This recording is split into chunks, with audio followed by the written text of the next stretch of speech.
We welcome those of you that have been watching Texas and Nebraska. Brad Nessler, Bob Greasy, Paul McGuire, and Aaron Andrews from the Big House in Michigan. That's the first snap of the ball game. This ESPN presentation of college football on ABC is brought to you by Best Buy. It's a number 2 ranked Wolverines of Michigan, perfect at 7-0. The Hawkeyes appear to be their biggest road bump on their way to Columbus on November 18th. And Kirk Ferentz' team comes in 5-2, coming off a disappointing setback to Indiana last week. Lloyd Carr's got this team rolling as well as it's been, he says, since '97 when they won the national title. This is Iowa's first possession. Second down, and a throw by Drew Tate out complete to Dominique Douglas, and he's got a first down. Let's take a look at our IBM Star Watch for Iowa. A guy to watch today is number 87.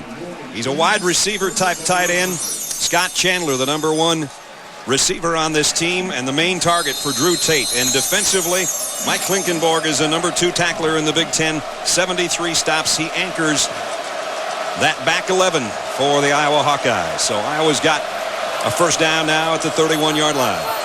Just opening up here in the first minute. Damian Sims is the tailback, and he gets the call. And Sims leveled at the line of scrimmage, might have lost a yard. Terrence Taylor made the stop defensively. Drew Tate, the Texas gunslinger out of Baytown, Texas, a junior who's been a starter pretty much all the way through his Iowa career. His numbers, almost 1,500 yards, 11 touchdowns, 247 yards per ball game. Bobby's a good one. He is. He's making his 32nd start here today against Michigan. His career numbers are 60% completions, 54 touchdowns, and only 27 interceptions. Second down and a full 10 from the 30. Blitz might come off the corner for Michigan. It does. And it's Sims going nowhere. Let's take a look at the city starting lineup offensively for Iowa. They've really had to shift personnel around due to injuries on their front wall. Their one constant on the offensive line is Mike Jones at left guard. Albert Young is going to be back in there today at times. Dominique Douglas was also hurt in the Indiana game, but you saw he already has a catch here today. Albert Young, kind of the heart and soul of their team, much like Mike Hart is for Michigan. And they want to get him back in the lineup. He's missed the last 2 games. It's a third down and 10. Champ Davis checks in, the fullback. And Drew Tate's hearing the noise at the Big House right now. Michigan goes to a 3-man line, but look out for Crable on the end. Tate had it batted at the line of scrimmage, incomplete. And so Iowa gets 1 first down, and now they're forced to punt. Rondell Biggs is the guy that got a hand on it defensively for Michigan.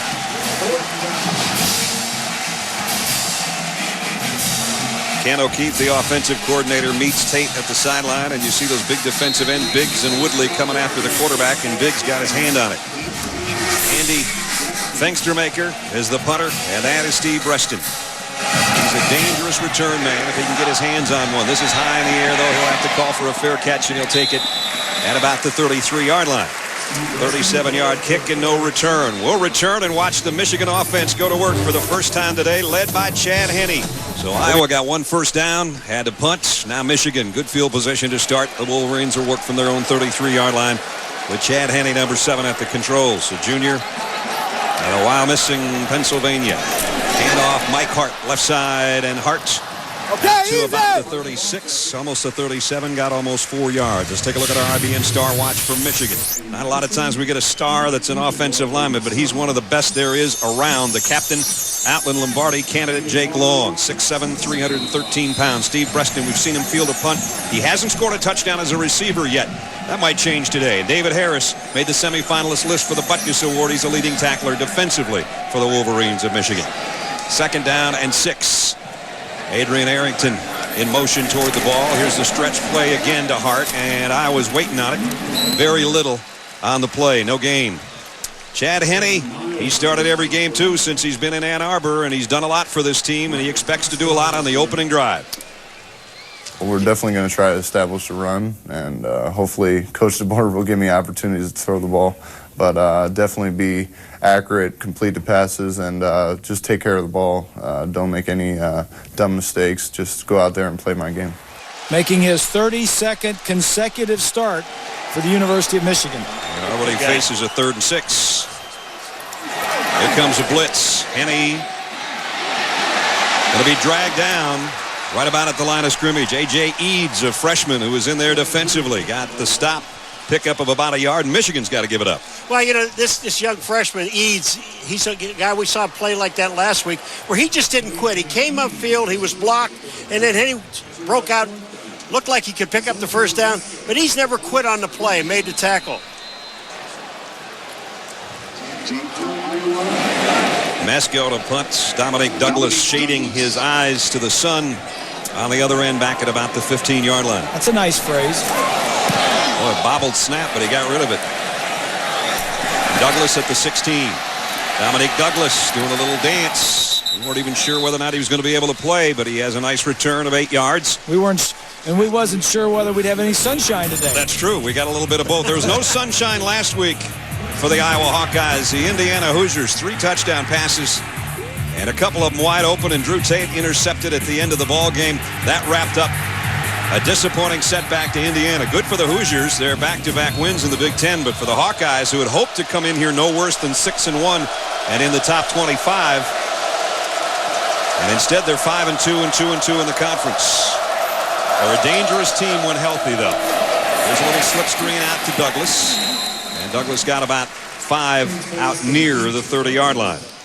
Let's take a look at the city defense for the Michigan Wolverines. Front 7, maybe as good as there is in college football, and it's led by Woodley, Taylor, Branch, and Biggs. Those 4 guys have competition about who can make the most tackles, who can get the most sacks.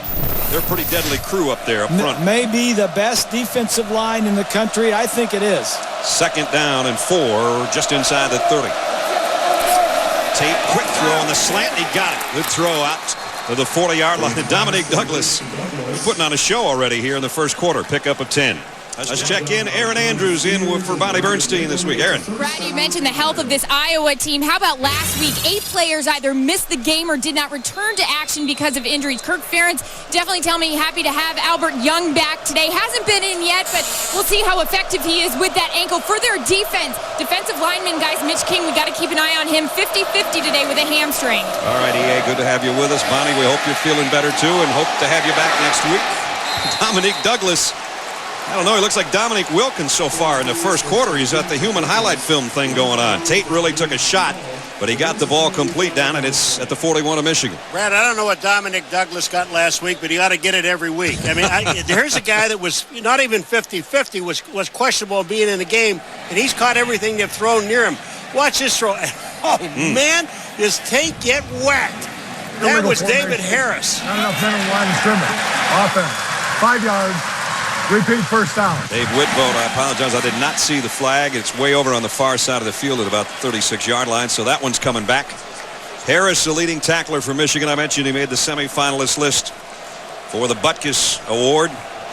19th straight start for him, 20th start overall. At Michigan defense gives up virtually nothing. 33 yards per game on the ground, or as Paul would like to say, 32.6. It's 1.4 yards a carry is what it is, if you want to get it down to that. And Paul wasn't very good at math. You got to round it up. Yeah.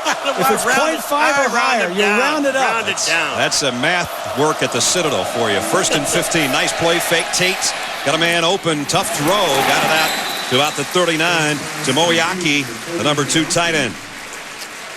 You know, Brad, when you talk about this defense, the other thing that has to be mentioned, they have 25 sacks going into this game. And 17 of them are done by the defensive line. 15 of them are done by the 3 defensive ends. I mean, that's incredible, including that guy. The other thing about that defense is they're physical. I mean, the first 5, 6, 7 plays of the ball game, they are really hitting this Iowa offense. 2nd down and 11. Ball just inside the 39. Tate, quick slant again. Douglas bobbled it incomplete. And, you know, we saw Tate take that shot on that previous pass to Douglas.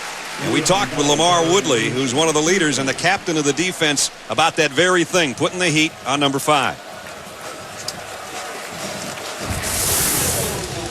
You want to go out there and you want to kind of try to put a little pressure on him early, you know, to see where he's at a little bit. And sometimes you get a quarterback a little shaky when the defense line is coming. That's one thing we're going to try to do. Now, one thing, Tate's not the biggest guy, but he's one of the toughest cookies in the jar, I'll tell you that much.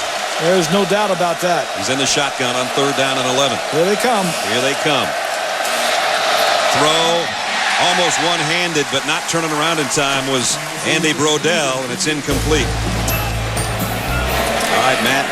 Thanks to Maker to punt. Preston on the other end has 3 career punt return touchdowns. He's going to lose yardage on this one. Great coverage by the special teams for Iowa, and Miguel Merrick got down there to make the stop. Adrian Arrington is starting to come on, number 16. We'll see him before the day's done, filling in that spot.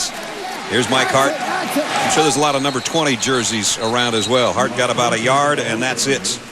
Let's take a look at the city starting lineup for Iowa. The aforementioned Adrian Arrington, who's putting touchdowns together over the course of the last couple of weeks as the fill-in for Mario Manningham and really coming into his own. The only Iowa native on the Michigan team. And when you got Mike Hart, you got a pretty good running back. He was injured last year, didn't play in this game. Number 20 is one of the best around, and he's closing in on a 1,000-yard season again. He needed 94 coming into today to reach that magical number again. Second down and 10. Play fake to Hart, and Henne comes up strolling out complete to about the 38-yard line to Steve Breston, who took a big shot from Adam Shada back there. Defensively for Iowa, they've had a lot of changes due to injuries. Alex Canellis is in because, as Aaron told us, Kenny Owebama did not make the trip. Madison, a good defensive end on the other side, and Shada, who just made that hit, is the leading interceptor for Iowa. He's got 3 on the year, including one he took for a touchdown against Purdue. And Mitch King, the defensive tackle, who is an outstanding player, did not start the ball game, although we are told he is available. Hart. Boy, Iowa's defense isn't giving up anything. I don't care how banged up they might be. They're not letting Mike Hart out of their sights. And Canellis, the guy I just mentioned, helped on the stop, and it's 4th down Michigan. And old number 40. This is a guy I think you're going to call his name probably about 20 times in this ball game. Klinkenborg, number 40. Mike, he's a middle linebacker, and this guy makes so many tackles. It's incredible. He leads the Big Ten, as you said before. Mike down to 89 yards, but virtually nothing there, and another Michigan 3 and out. So Mesko will kick almost the same spot on the field as the last punt. He got all of this baby. Douglas way back at the 6. Dominique Douglas trying to get to the corner, and did. Nice return by Douglas out to the 24-yard line. So a 19-yard return after a 57-yard punt. Drew Tate, he's the guy that's going to have a big game for the Iowa Hawkeyes if they're to pull off a stunner here in Ann Arbor today. He's on deck. A game of punts so far for Iowa and Michigan. Iowa now at the 24-yard line. Second straight time they've started in the same spot. Grigsby in a motion to the slot on the left side. Tate on play action was looking that way, and now in trouble. Somehow got away from 3 would-be tacklers, and then he took a shot as he got out of bounds with a pickup of about 4. Let's break down the game, fellas. Well, for Iowa, it's a chance for redemption. Last week's loss to Iowa was a real stunner, and for Michigan, beware of the trap. This Iowa team is not going to play as bad as they did last week against Indiana. And for Iowa, stay out of 3rd and long. They have had 3rd and 10, 3rd and 11. They've got to stay out of that. And when I'm talking about don't shut it down, Michigan, when they have a tendency to get ahead in the ball game, the 3rd and 4th quarter, they kind of lay on the ball. They can't do that. Just keep pouring it on if you can. Second down and long here. 2nd and 6. Flair out of the backfield to Sims. Michigan's waiting on it. Nice play by Dave Harris. Second time he's made a big stop. The middle linebacker, number 45. 3rd down and 5. Here comes a blitz off the corner. The throw complete. Nice catch and a good throw, Andy Brodell. And Tate put it right on the money there. So Drew Tate, that's his first big completion to kind of get Iowa a little bit of room to work in front of 110,000 plus at Michigan Stadium in Ann Arbor. No score, vital game in the Big Ten. Michigan, if they can get by Iowa, the rest of their schedule looks like they won't have that big a problem. And before they get up there to Columbus and Ohio State. Hey, Mike, did I call you Brad? I don't know, Steve. Did I call you Bruce? I'm sorry, I called you Brad. Well, Mike's going to work tonight at 7:45 at Clemson. Out to the 40, pickup of a couple.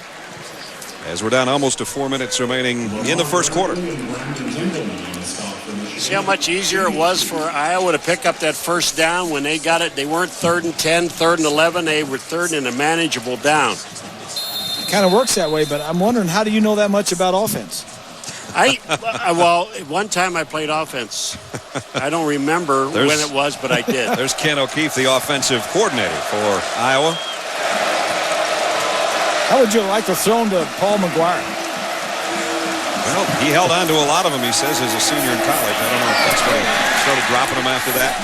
Dominic Douglas dropped that one, but he made the catch, and the ball bounced out of bounds. Going to be a first down near midfield as they got about 10 yards on the play. Well, he's from just up the street outside of Detroit. Well, he's caught 4 balls for 40 yards. The problem is they're leaving him out there one-on-one, and I don't blame Drew.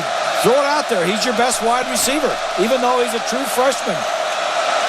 Only the first true freshman to start at Iowa in the last 3 years. Here's Sims, and Sims picks up 12 and another first down. So this vaunted Michigan defense giving up some yardage right now to the Iowa Hawkeyes. You know, Michigan has dominated this series over the years, but most of the games have been close. Yep. Iowa has always played Michigan tough. They've split the last 4, but over the last 11, Michigan has won 9 of the last 11. That was the rush defense. Minnesota, the only team to get over 100 yards so far against Michigan this year. Tate, deep drop, steps up, fires, nowhere near his intended receiver that time. Incomplete, and it was Trey Strauss, beg your pardon. The Big Ten standings, we talked about Michigan being up on top. Well, now Ohio State's on top. Along with them, 4-0 and 4-0, 8-0 for Ohio State. 4 more touchdown passes for Troy Smith today. Wisconsin, a big win. They're 4-1, kind of sneaking around there at 7-1. And that remarkable Michigan State comeback that Matt was talking about. They came from, 31 down to win? Something like that. That was a big win for John L. We'll just put it like that. Yeah, that's the safest way to put it. 8th play of the drive here for Iowa. Screen. Nobody there to help. Herb Grigsby complete, but only about a 2-yard gain. He's the new defensive coordinator for Iowa, Ron English. He was a heck of a player at Cal in his day and kind of brings a new discipline to the defense of Michigan. He runs them hard even after 2 days, and they really like this guy. They rally around him. Boy, and you see the aggressiveness of this defense, and you just look at what they've done so far this year. He just will not let them take one game lightly, especially this game. Paul mentioned 25 sacks coming in. This is where you pin your ears back on 3rd and 8. But Tate gets rid of it, and he throws a strike, and he got it to Scott Chandler, his favorite target. First down, Iowa.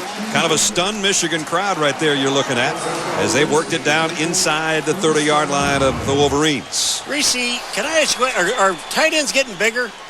This guy was a wide receiver when he first came to Iowa. Then he just kind of said, they told him, says, why don't you eat a little bit more and gain some weight and play tight end? And he did.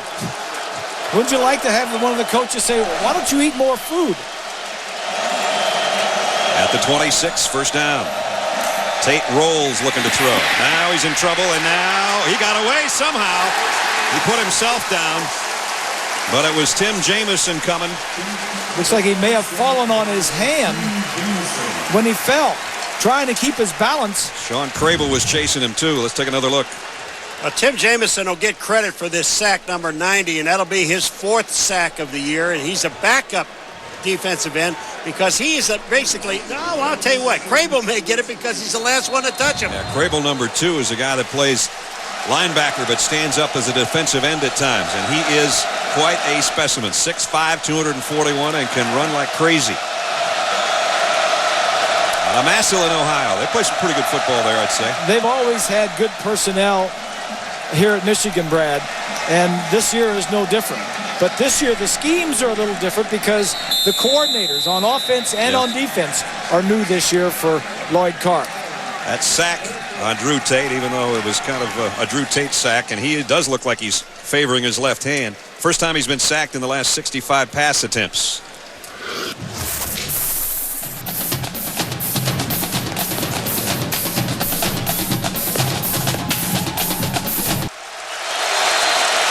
Drew Tate is saying right now, after having that thumb taped over on the sideline, Raphael, when you snap it, get it in there. I don't want to drop it. Well, make sure you hit the top hand. That's the right hand that will go on the top of his rear end. So he gives Eubanks a pat with the left hand on the rear, and we'll watch the first snap. And he comes up throwing. No, he doesn't. And the ball is out. And Michigan's got it. And that was Crable. Number 2, the blitzing lineman. If he got credit for that other sack, that's 2 sacks in a row for him. That gives him a total of 4. Snap was clean, but he was hit immediately, and it hit off his knee. And then here comes a scramble for the football. I think this ball just slips out of his hand. No, it's hit. It's knocked out of his hand by Crable. The reason he had to pull it down, though, was because the coverage out on the corner was there with Hall.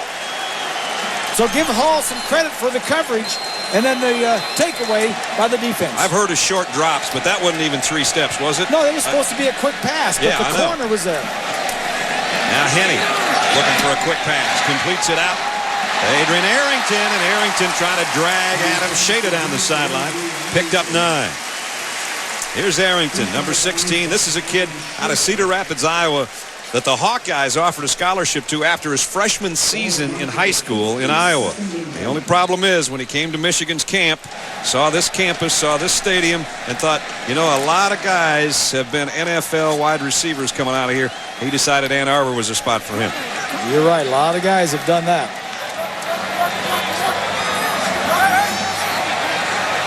Second down in the yard with Breston in motion from the 50. Henne.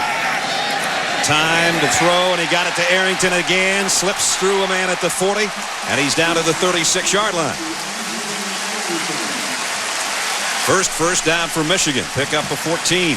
Brad, the other thing about Arrington, he is the only player on Michigan's offense in this game today that has a touchdown pass. He has 4 of them. No one else has a touchdown pass. Because Manningham, the guy that's sitting out of this ball game, has 9.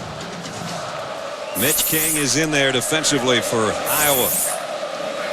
Looking for some pass rush. He can provide it. Now it's Hart coming the other way. Mike Hart got to about the 33-yard line. And a flag down on the play.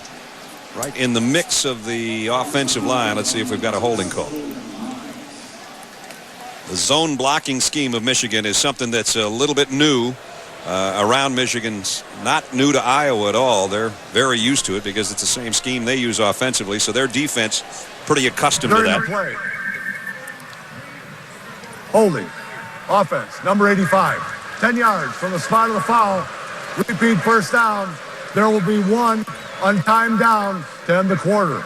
We are at the end of the quarter. We talked about receivers and Michigan. Some of the guys they've had. Look at the names. They've had some good receivers at Michigan, right? Braylon Edwards, Carter, Desmond Howard. Yep. And, of course, Desmond, a Heisman Trophy winner. Mario Manningham now in that list up there in the top 8 as far as touchdown receptions with 17. And, again, I mentioned earlier they hope to have him back maybe as early as next week. But this is the guy that's filled in for him now. And he is growing week by week. 1 untimed down here to end the first quarter. That was a spot foul, so it's first down and 17. Henne, last play of the quarter, across the middle. Boy, Arrington is right on cue for us. Picked up about 4 yards inside the 40 to the 39. So no score through 1 quarter. Iowa playing very well here in the Big House. But the Big Blue is on the march. We'll see if they can get the first score of the ball game to open the second quarter when we come back.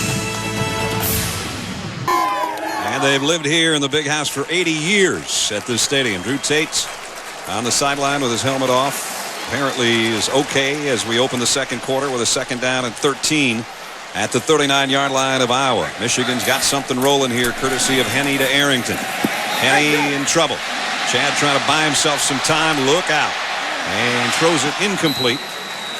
Let's check in with Aaron and an update on Drew Tate. EA, what do you have? Well, Brad, just observing Drew Tate over here by Iowa's bench. He came back to the bench after the offense left the field and looked to be really shaking that left hand. The trainers were concentrating on that thumb. He said several times he's okay. They redid his tape job. Michigan fans even taunting him from the sideline saying, Tate, you okay? Guys, he gave him a thumbs up. He gave him a thumbs up, huh?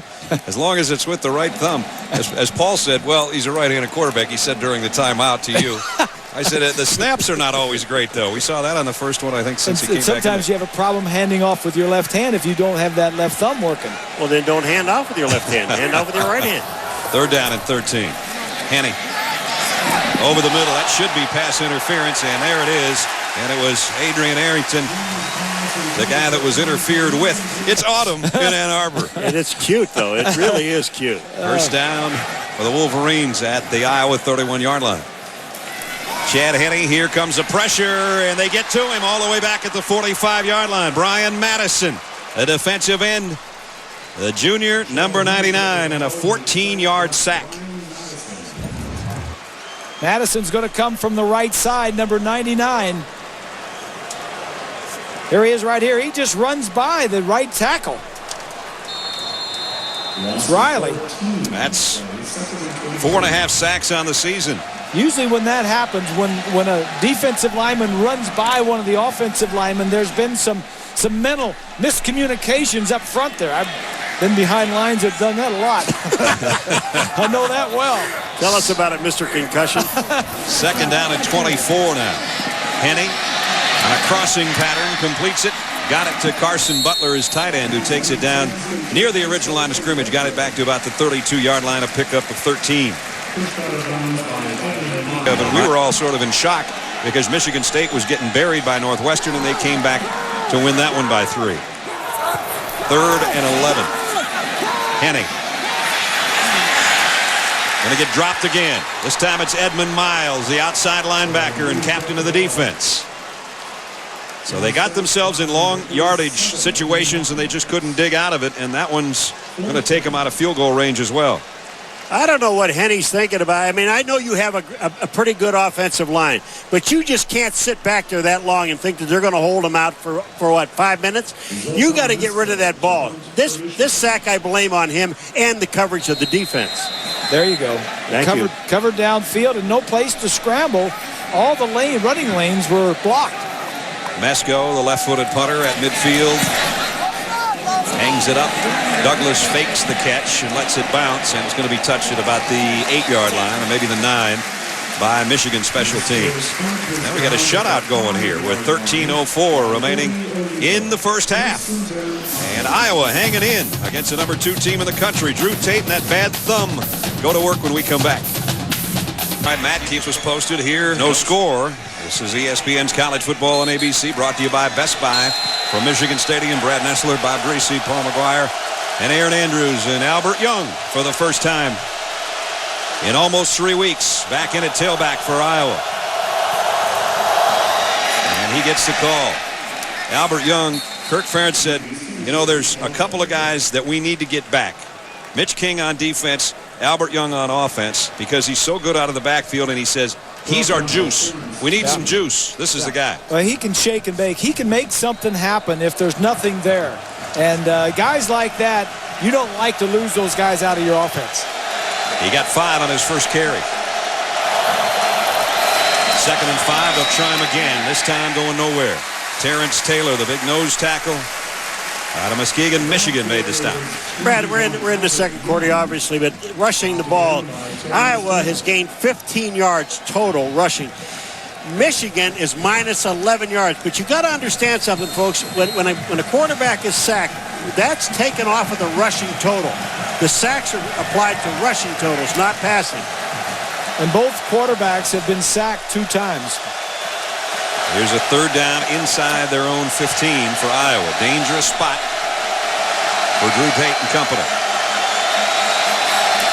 Here they come. Drew gets rid of it. Tips. Almost intercepted. Chandler had his hands on it. And Tate took another big shot. He's going to have tape all over his body by the time it's over. Lamar Woodley let him have it. It's a good thing that Chandler went back after that ball, because had he not, it would have been intercepted. Yep. Tate missed one game earlier this year. Here's Chandler here. Watch him as he runs his route up the field. Now he tips it right here. See him go back for it? If he'd not gone back for it, the ball would have been intercepted. Fenstermaker, it's going to be hard for him from his own goal line to keep this out of Breston's hands no matter how he kicks it, unless he hits it a mile in the air, and he did. And a fair catch. Nice kick, because Breston was saying, I'm going to get my hands on this one and do something with it. 43-yard kick, no return. Michigan's got great field position to work with, though. Lloyd Carr, 109 wins coming into this one, 7-5 last year, and everybody said, there's a guy in the hot seat. And he said to us yesterday, you know what? I always figured I was on the hot seat, even when I was assistant to Bo Schembechler. And 12th season as the head coach, national champion in 97. Speaking of Bo, Coach Schembechler got a little bit ill yesterday before the taping of his weekly TV show. And if you have to know Bo, the doctors want him to go to the hospital. He said, we got to tape the show. So they taped the show, and I'll tell you the rest in a minute. Chad Henne, leg action, and the throw is complete. And it's a tight end again, spinning down, gets a first down all the way to the 40-yard line. So finally, Bo taped the show. They brought the ambulance in. They took him to the local hospital, which he has been in overnight. And we understand that at least up until game time, he's still there. And I'm sure they have him chained down, or Kathy has him chained to the bed. I don't know if he's watching a game. Coach, if you're watching a game, we miss you, especially when you hang your head out the window when we're getting ready to do the open of the game. And they go, Greasy, you were never any good when you played, and you're no good at this. That's right. His booth was right up above where we taped our opening. And I heard that the nurse came in and asked the coach, hey, Coach, how much do you weigh? And he says, 205 pounds of twisted, hard blue steel. And that's why he likes guys like this guy. Twisted blue, 196 pounds of twisted blue steel is Mike Hart. And he just kept driving. You heard the big crowd erupt there as he picked it up down to a second down and 2. And he now is 78 yards away from 1,000. Bo, we hope you're doing fine. We hope to see you next time we're here. Here's Hart on the outside. And he's got a first down, and he takes a couple of guys with him. Miguel Merrick finally made the stop, and number 20's got it rolling a little bit now. When you watch him run, Hart, we're talking about number 20, his legs never stop. And people say, second, third effort. I always consider it a continuous effort, because if you stopped on your first effort, that means you quit. This young man here does not stop. His legs are driving and driving. That's why he picks up the yards that he does. Kirk Ferentz looking on. He knows he doesn't need any more injuries. That's for sure. The starters. And he's limping off, and it's a lower right leg. So we'll try to get a report from the sideline. Let's go in the pits, Bob. And we'll do it with Jake Long. Yeah, we like to feature one offensive or defensive lineman each week. Feel like that all the skill players get a lot of attention, and this guy is really an outstanding player. The Michigan coaches talk about him give him more accolades than any other offensive tackle that's come out of here. Including John Jansen and all of those guys. And some of the other guys. And so we're going to be watching him some today, and we'll have a little some of his best plays later on in the ball game. He's up there at the top of the line. They're running that way, but they bring the end around coming back, and Steve Breston had to break about 3 tackles to lose a yard. That play never looks good when it doesn't work, but when it works, the reverse. Oh, that was a great call. Bob, I'm telling you, I hate that play. I hate the play where they run it from. You're at the 30, inside the 30-yard line, and usually when you run that play, you end up back about the 40, and it fails, and it takes you out of field position. And, a great graphic there. I think what they're trying to do is find Steve Breston some open space and get him involved in the offense, because he hadn't scored a touchdown this year. Here he is on a screen pass. He scored on a screen pass last year against Iowa, 52 yards. That was the deciding factor, really, in the overtime win. Got a short gain on that one, but the big smile on the face of Steve Breston. But I tell you, last time around, that's that play, or very close to it. And he got the crease and broke 2 tackles, and he went 52 yards down the sideline for the touchdown. And then it was finished off in overtime, 23-20. Third down coming up. Michigan 0 for 3 on their third down conversion so far today. Chad Henne pressured over the middle. Caught. Looks like it's going to be a first down to Greg Matthews. And, boy, he came back, got a hand on it, and sort of tipped it to himself. It was a bad throw. Henne had some problems, and he threw the ball low and a little bit behind him. But the true freshman, Matthews, went down and got it for a big first down.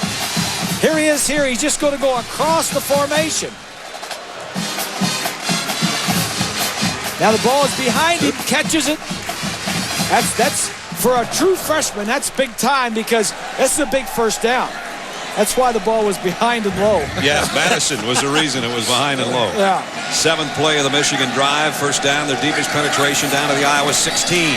Henne fires and hits Carson Butler in a bad spot. Well, Nebraska is so much better than they have been now, and a heartbreaking loss for them, but that shows Texas and why they're number 5 in the country. Got to make big plays at important times. Let's see if Michigan make one here. Henne throws complete. Butler's got this one. And the Butler did it down to the 4-yard line. First and goal. You know, that's the exact same play they just ran a moment ago, and they just came right back to the same play. Same call, same play, same receiver. There's Breston out there lined up single coverage.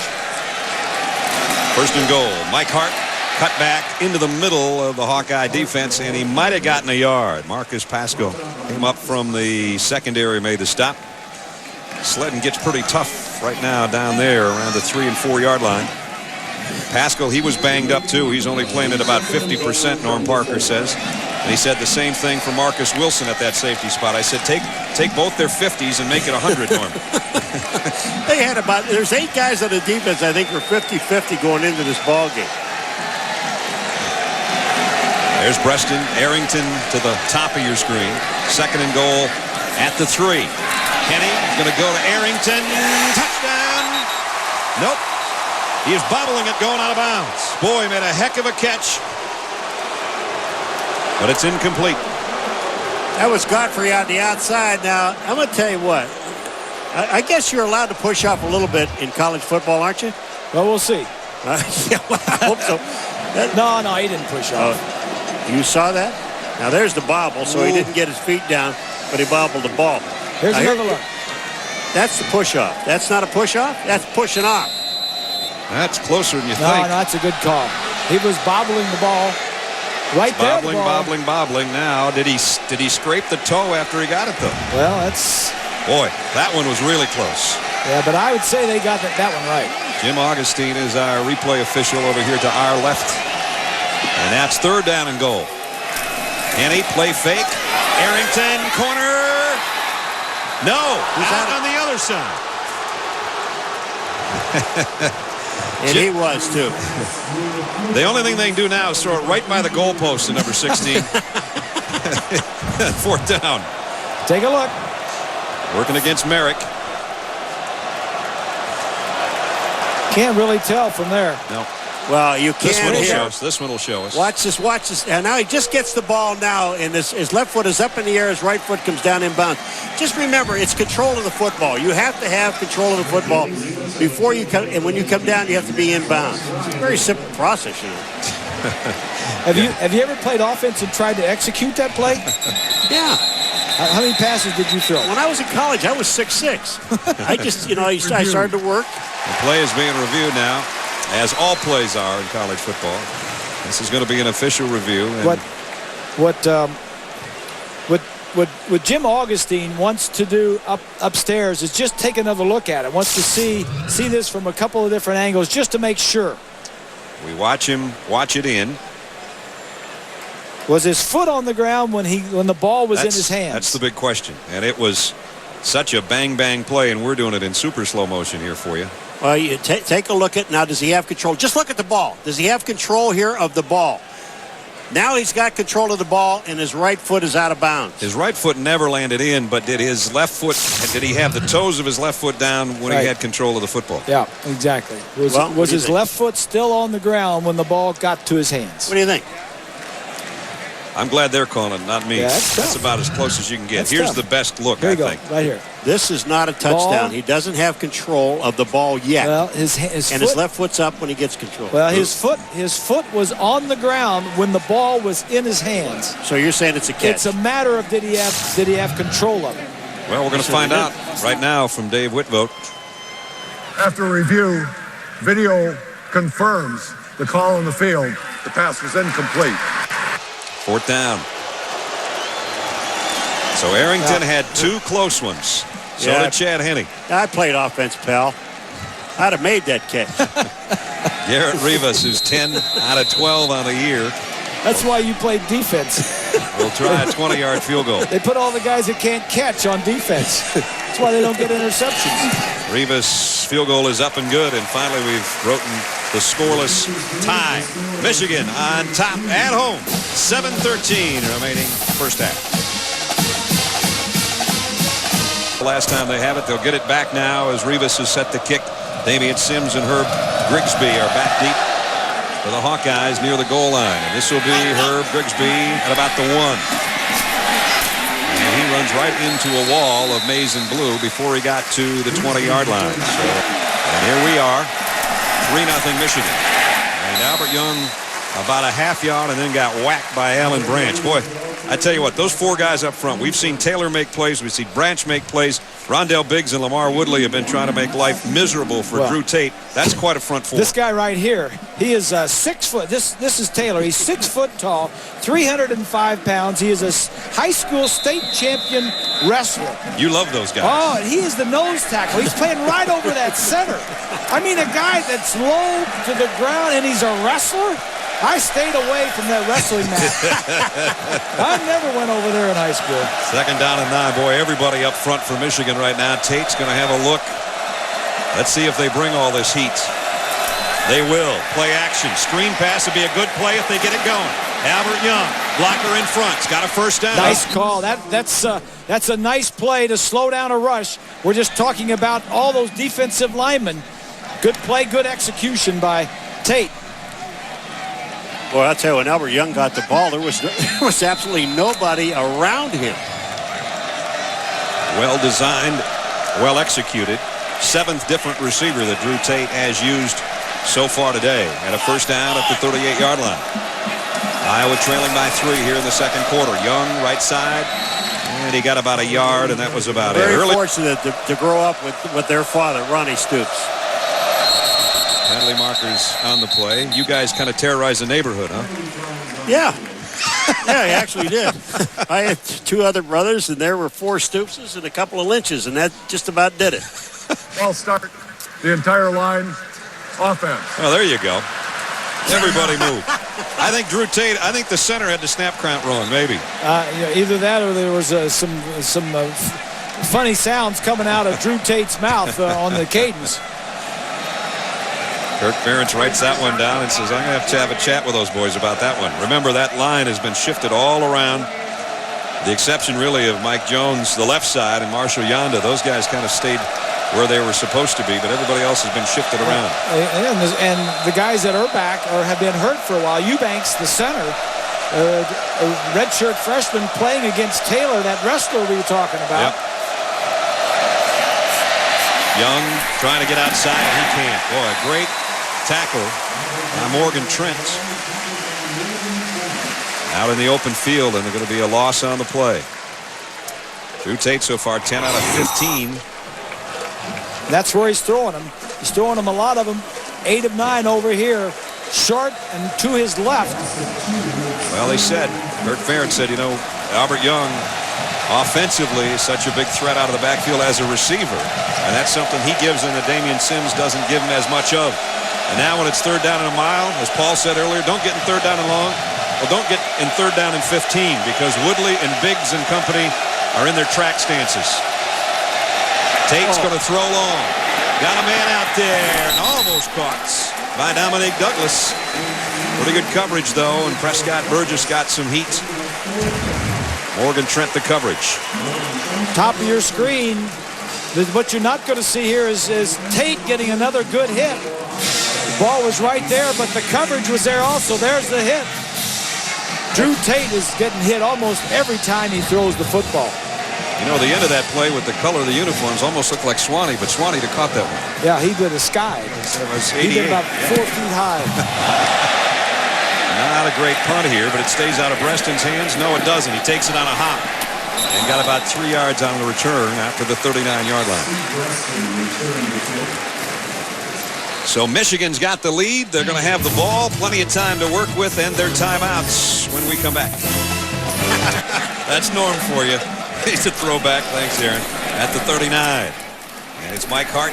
And they didn't give Mike yards today. He's really having to battle for the yard and 2. He gets here and there. Klinkenborg made a stop. Only 23 carries on 23 yards rather on 9 carries for Mike Hart. There's Norm. He's been around the horn a few times. Yeah, he's a good guy. Good guy. Loves to coach football. Has been at Iowa for 8 years, as long as Kirk Ferentz has been there. And usually has a very good defense, very aggressive. They haven't been able to get turnovers. They had their first fumble recovery of the year last week in their 6th week of the season. They're trying to get Breaston loose over there on that pass play, and it hasn't worked so far. He got about 3. Godfrey, who's in there for Adam Shada, made the stop, and it's bring up 3rd down and about 6. 3rd down, a long 5 as Henne may be changing things up here at the line. 3 wideouts for Chad as he drops, looking right all the way, and he throws a perfect strike to the 47-yard line to Breaston. Boy, that's as good a pitch and catch as you can do. Well, you can't do it any better. You can't throw it, you can't catch it, and you can't cover it any better. Godfrey's on the coverage. The ball is thrown perfectly to the outside. I mean, that's just good football right there. Breaston came in as a leading receiver. He's got 4 more today. 32 catches on the year for Steve. In Iowa territory. Nice play fake by Henne. Going deep down the middle. Arrington and Breaston. Breaston was the intended receiver, but that one was way out in front of him. Flag down. And it's going to go against Michigan, I believe. Alex Mitchell, number 73, the right guard, was holding. We'll get the call here from Dave Whitvote. Offense, number 73, 10 yards from the 3. Let's take a look at our Pacific Life game summary. Drew Tate on this play trying to avoid the sack, put his hand down and suffered what we assume is a sprained thumb. He had to go to the sideline. They have it heavily taped.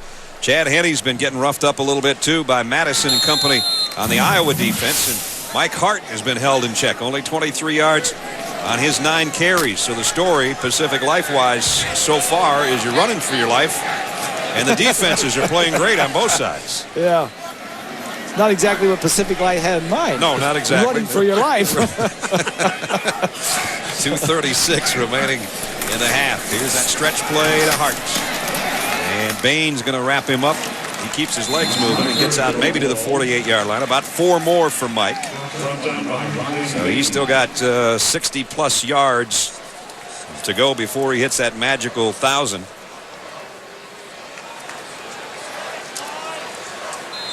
As we approach 2 minutes, Breaston comes in and brings the play. As Chad Henne has a look. Coaches say he's the heart and soul. That little guy right there. Yep. When he's in there, he says when he's in the huddle, he fires up the offensive lineman. They say he's electric just having him in the huddle. Henne, play action, hesitating, and now throws to Hart across midfield. And Mike's got it down to about the 42-yard line. You know, he has admiring opposing coaches, too. In fact, Kirk Ferentz talked with us about what number 20 gives the Maize and Blue. He just has great leg drive, great leg strength, obviously. He's got good vision like any good back. But I'm just impressed with his toughness and the heart that he plays with. And I think it's infectious not only for the rest of the offense, but I think it's infectious for the whole football team. It's infectious just when you talk to the kid. He comes in a room and he's one of those guys that just lights it up. No question about it. We always enjoy sitting down talking with Mike Hart. 3rd down and 6 here. 3rd downs have not been that good to Michigan. Let's see if they pick this one up. Henne throws. Diving attempt this time by Arrington. Much like the play to Breaston, but Adrian couldn't stretch out to pull that in, and it's 4th down. You know what we're seeing, Bob? Some great coverage. We're seeing outstanding coverage by defensive backs on both sides. Arrington took a little bit too long to get out of that move. And he had to throw it when he threw it.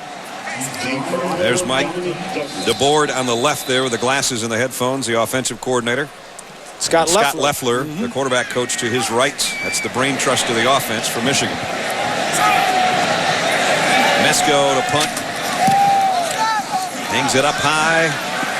Douglas just going to let this one go. And, oh boy, they did a dance down there. That's very good. Very good.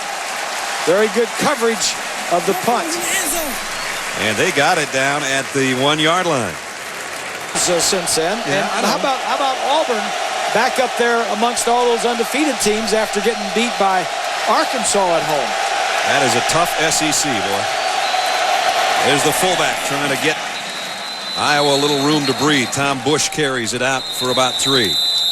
Brad, did Cal go get another team somewhere? After we saw them, they did. Because we didn't see anything. I mean, when they lost to Tennessee, I thought, well, this team, somebody's wrong here. Crazy, because they weren't very good. They got a good coach, and their quarterback's hot now, and their running backs are starting to put it together, and the defense is fast. And they are one notch ahead of the BCS standings of that Tennessee team that we talked about. We got a timeout with 23 seconds remaining. Michigan trying to get the ball back, see if they can do something else before halftime.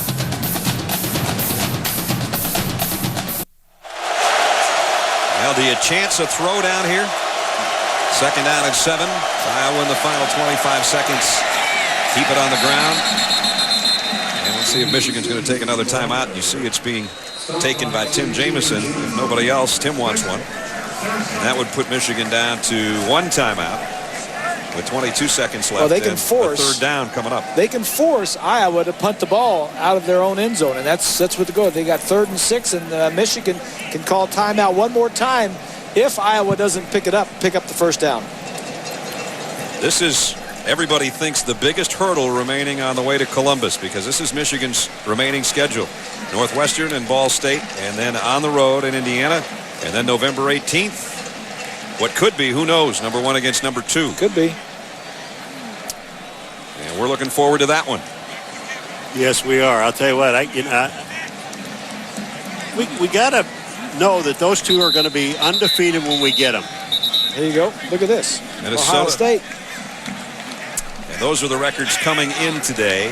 Illinois has lost their 2-6. Northwestern's 2-6. Minnesota was losing to North Dakota State. So there's 3 teams with 2 wins. 2 of them we know are going to remain 2 wins, at least for another week. And that's who Ohio State has before they've got number 2 Michigan. 3rd down and 6. Let's see if Michigan's defense can stop Iowa and force a punch. They've got 1 timeout left to work with. Albert Young is back in there at tailback. And Drew Tate's going to roll and throw. Safe pass, out of bounds. Nice hit at the 10-yard line. Michigan doesn't have to use their final timeout. Now there's 2 ways to approach this. You go full blast and try to block the kick, or you say, let's get the return on and let's see if we can get Steve Breston in some space. Well, the way you make your decision is special teams work all week. Do you feel like you've got a good chance to block a punt? And if you do, this is a good time to do it. Now, if I'm the punter, I'll tell you what I do standing in the end zone, because I did this for a lot of years. I would make sure I'd kick the ball out of bounds, try about the 50-yard line or the other 45, but I would aim at the sideline. Don't give him any running room. Only 9 of Fenstermaker's 33 punts this year have even been returned. He hits this one high and short. Breston, fair catch, and he gets run into. And now Michigan grabs the ball. Merrick, it looked like the guy that ran into Breston. Well, I think his own man hit him, didn't he? His own man did, yeah. His own man ran into him. That's why there's no flags out there. But there's 9 seconds remaining. And a couple of cracks at the end zone. And you're right. Yeah. Merrick was the closest guy, but it was friendly fire that got it was Behringer. Breston. Behringer trying to do a job blocking. Gets pushed into... Merrick pushed him into him. He did a nice job, didn't he? Yeah, he did. Iowa only ran 43 seconds off the clock, so Michigan's got a couple cracks at it here with 1 timeout remaining. 9 seconds left. Henny loads and fires out, and it's complete and out of bounds to Arrington. So now they've got it set up down to the 35-yard line. The new timing rules came into play right there. And we've got a Michigan guy down, one of the linemen in the backfield, Reuben Riley. Riley, yeah. Shaken up on the play. There's 1 second left. Garrett Rivas, career-long field goal. is 48 yards. This would be about 51 if they decide to try to kick it right here. And if you can see the lines, career long for Rivas would have to get the line of scrimmage to the 31. And his career long is the yellow line. So it's going to be deeper than that, though. Henny staying in the ball game. And Iowa's going to take a timeout. So everybody's got a chance to think about it. And I'm sure somewhere on that sideline, the kicker for Michigan is going to say, Coach, I can hit this. While we're waiting and see what they do, the offense is going to stay out there. So Michigan's going to take a crack at the end zone here. And Garrett's got his helmet off. Yeah, he said, Coach, I can make it. And the coach said, no, you can't. So go sit down. Final play, barring a penalty of the first half. Riley, the right tackle, is out. Mitchell moves out to the right tackle. And Justin Bourne comes in on that offensive line. Trips to the top of your screen. All three wide receivers to the left. Flags are down. If it's on Michigan, it's not going to matter what happens. But Henny going deep to the corner. Tipped and almost caught. Incomplete. Again, penalty marker right at the snap. We got a hold on here. Michigan, I think, thinks it's against them because most of their sidelines coming out on the field. Illegal formation. Not enough men on the line of scrimmage offense. The penalty is declined. The half is over. And the highest ranked opponent that Michigan has ever beaten was in that Iowa's ever beaten was in 1985. They beat Michigan 12-10. The problem was at that time Iowa was number 1 in the country and Michigan was number 2. Yeah. So Iowa set to kick. Schlicker will tee it up back deep. Brandon Miner and Carl Tabb in sort of an I formation back there. 110,000 plus waiting for something good to happen to their Wolverines. 54th meeting between these two teams. Michigan doesn't want to spoil their best start since the 97 team that won the national championship. 7-0 for the 21st time in their history, but only the 3rd time in the last 20 years. So here we go. Big second half and an important second half for both teams. Schlicker with a kick. It'll be Miner at the 2. Drop the ball. Retrieves it. And that is not where Michigan wanted to start its first possession of the 3rd quarter. At the 5-yard line. Let's take a look at our Pacific Live game summary. Statistically, you're not going to see a whole bunch of stuff pop up here. That's for sure. 3-0. Total yards for Michigan, 135. That average drive start is not good for Iowa. No, it is not. Own 16-yard line, where Michigan is starting almost at their 40-yard line. Michigan 15-13 of the first half. They are the number 1 team in the country in time of possession at over 34 minutes. Worst starting field position for them by far today as you look at Steve Breston and the rest of the group near their own goal line. Chad Henne sets the Wolverines at the 5. Mike Hart straight into the thick of the Iowa defense, and he only got out to about the 9-yard line. When you talk about out of whack statistics and you think about how good number 20 is, he happens to be part of our out of whack stat. Before that carry, 27 rushing yards is all, and he averages 129. Well, he's got 32 now. He only needs 99 more, I think. Anybody that plays Michigan will tell you that the thing that Michigan will always try to do is establish the run. Smash mouth, just jam it down your throat. Michigan has owned every quarter that they played this year, and the 3rd and 4th quarters a couple of their best, so there's a lot ahead for them. Here's a quick slant, a first down throw. Adrian Arrington, that's his 5th catch of the day. Good for 10 yards out to the 20. Arrington definitely becoming one of Chad Henne's favorites with Mario Manningham out with the injury. Let's check in with Aaron. Guys, Adrian Arrington, of course, not so much of a homecoming, but he is from Cedar Rapids, Iowa. Last year, he didn't get to play against the Hawkeyes because he was out with an ankle injury. He said he was looking forward to this game, had it on the map. Mom and a bunch of people were coming and bringing some home cooking.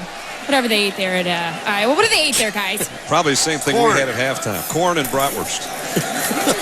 Henne goes to his 3rd receiver, and it's Hart. And he just cartwheels out to about the 27-yard line. Boy, I'll tell you, was this a great play by Henne? Yeah. You know, Bob, you stand back there, and when you see a quarterback do the things that he did, watch this. He's going to look to his right, There's nobody there. Now he looks in the middle. There's nobody there. Now he goes back to his left. I mean, he's got that much time to do that. You know, that speaks to the coaching that he's getting from Scott Loeffler, the quarterback coach.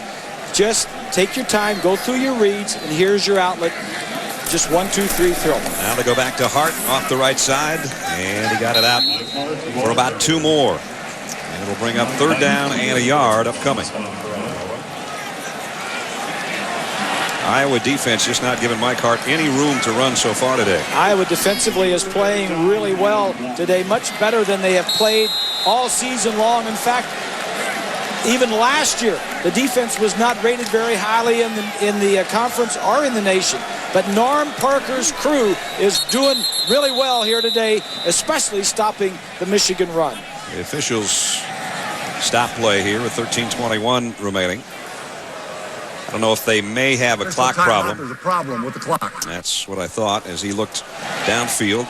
Got to quit someday. I figured I'd keep it in the family. I'm not ready yet. And we're going to come back to him in a second here. And now we got whistles and flags all over on a 3rd down and a yard. What do you think, Brian, of this Michigan team? You've had a chance. I think you had a chance to talk to the team too, didn't you? Talked to him last night, and I hope that's not the reason we're only up 3 points. You know. But I really like what Lloyd Carr has done with this team.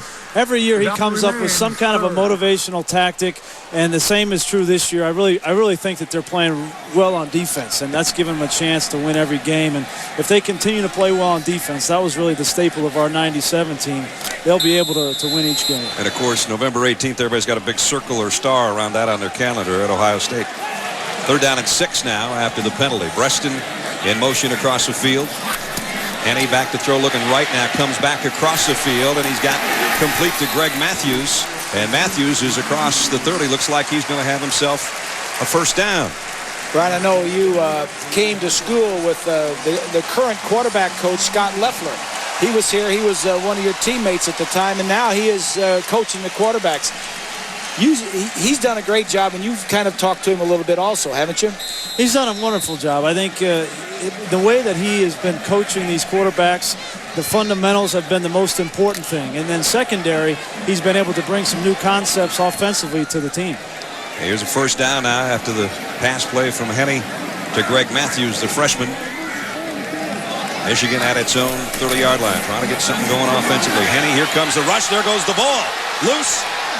And Michigan's going to fall on it. Nice job by Riley to get over there to cover it. But great pressure as Madison, who's been a problem all day long, a loss of 13. And Greg Madison's kid, Brian, is having a great game so far. And Greg's here because he's a defensive line coach at Florida. So Dad is here to watch. And, boy, his kid's putting on a show. Riley was hurt a little bit earlier in the ball game, the right tackle there. And Madison just runs around him.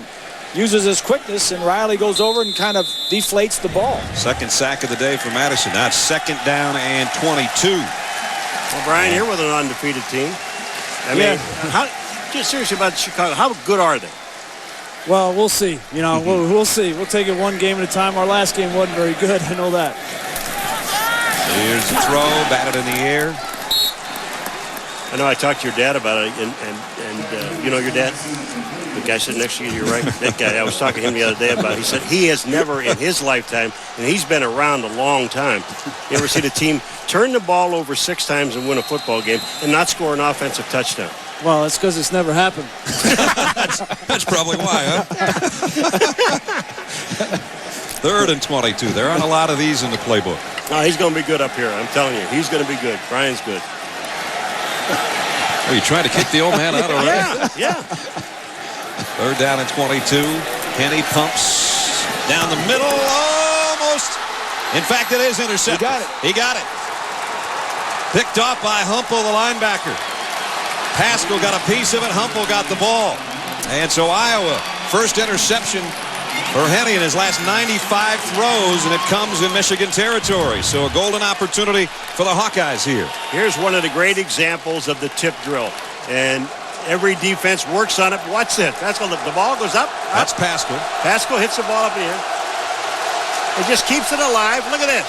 That's teamwork. And then Humpel almost took his head off on the interception, but they'll take it at the Michigan 27-yard line. Sims, a tailback. Tate might want to take advantage on the first play, and he does come up throwing, and he picks up about 8 yards or so. So Michigan now on its heels a little bit, under 11 minutes. Brian, we're probably going to let you go after a couple of replays here. Here's Tate going on top. We know you want to get back out. We know who you're cheering for because of your shirt and everything. And your beautiful wife, Brooke, is here. Who's got Analia Rose today? That's what I want to know. Who's taking care of her? Grandma's taking care of her. Got She's her. in good hands. Well, that's good. Second down and short, about a yard to go. And it's going to be close as Damian Sims on the carry and might have a first down. There she is. Oh, boy. And then she's got the Heisman pose on this. That's the one I like. She's got that beautiful blue eyes. The beautiful blue eyes of Mom and Grandpa, I guess. I do think so. Her eyes look like Grandpa's, yeah, I think. a little bit. You know? I just hope she grows up to look like her mama. Talk about my granddaughter. Now, don't take her too far. I haven't seen her much. All right, we got a timeout. Brian, thanks for joining us, buddy. Good to see you guys. That's great. We got a timeout with the score 3-0. And Iowa right now on a little bit of a drive. And they're going to take a look to measure here. And it's close.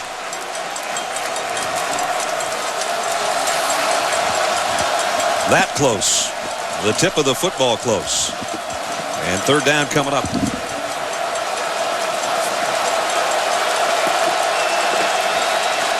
It's a great opportunity for Kirk Ferentz and the Hawkeyes. Third down and inches. Trying to take advantage of the interception. At the Michigan 17. Sims a tailback in the eye. They fake it to him. Tate now scrambling, trying to throw. Here comes the pressure, and he threw it away. So it's fourth down and inches. Lamar Woodley was coming with a heat. I like the call. I like the call by Kirk Ferentz. The problem is Michigan, the defensively had it covered. Two receivers were out, and both of them were covered well. So that's going to bring out the field goal unit to try to tie things up. Here came Woodley. And Tate had no choice. He bought some time, just tried to scramble a little bit, give the receivers some time to shake loose, and nobody could get free. Kyle Schlicker is 8 out of 11 on the season. His career long, or his season long, is 45. They ask him for only a 34-yarder here to try to tie it up. The kick on the way, and we got a tie ball game in Ann Arbor. As Paul said, don't let him hang around. Kirk Ferentz is saying, let's hang around. Got a lot of football left. 10:06 left third quarter, tie game. Kirk Ferentz was really upset with number 2, Sean Crable. Thought he had an illegal leap trying to block that field goal, but it was an Iowa player that he went up and over, not one of his own. He didn't catapult from one of his own players, so Kirk lost that battle. And Crable got almost in the line of fire, but the kick by Schlicker was good, and we're tied at 3-3. This ESPN College Football on ABC brought to you by Best Buy. Tie game, 10:06 left third quarter from Michigan Stadium on what is now a sun-drenched far side of the field. After morning showers and cold temperatures, a perfect day for football in Ann Arbor. Schlicker's kick.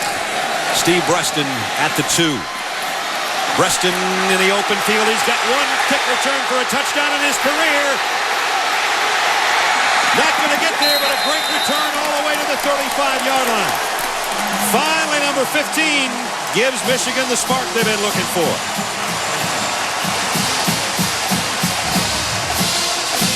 Here's a guy that's going to show you some speed.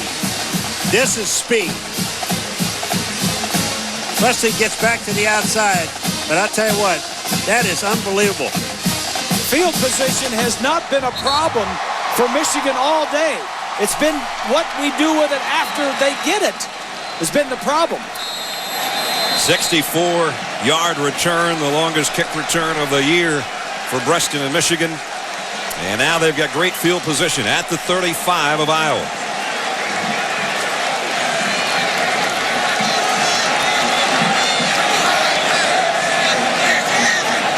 Henny twice appears to have changed things up. And it's Mike Hart. Hart got the corner this time. He might have a lot more.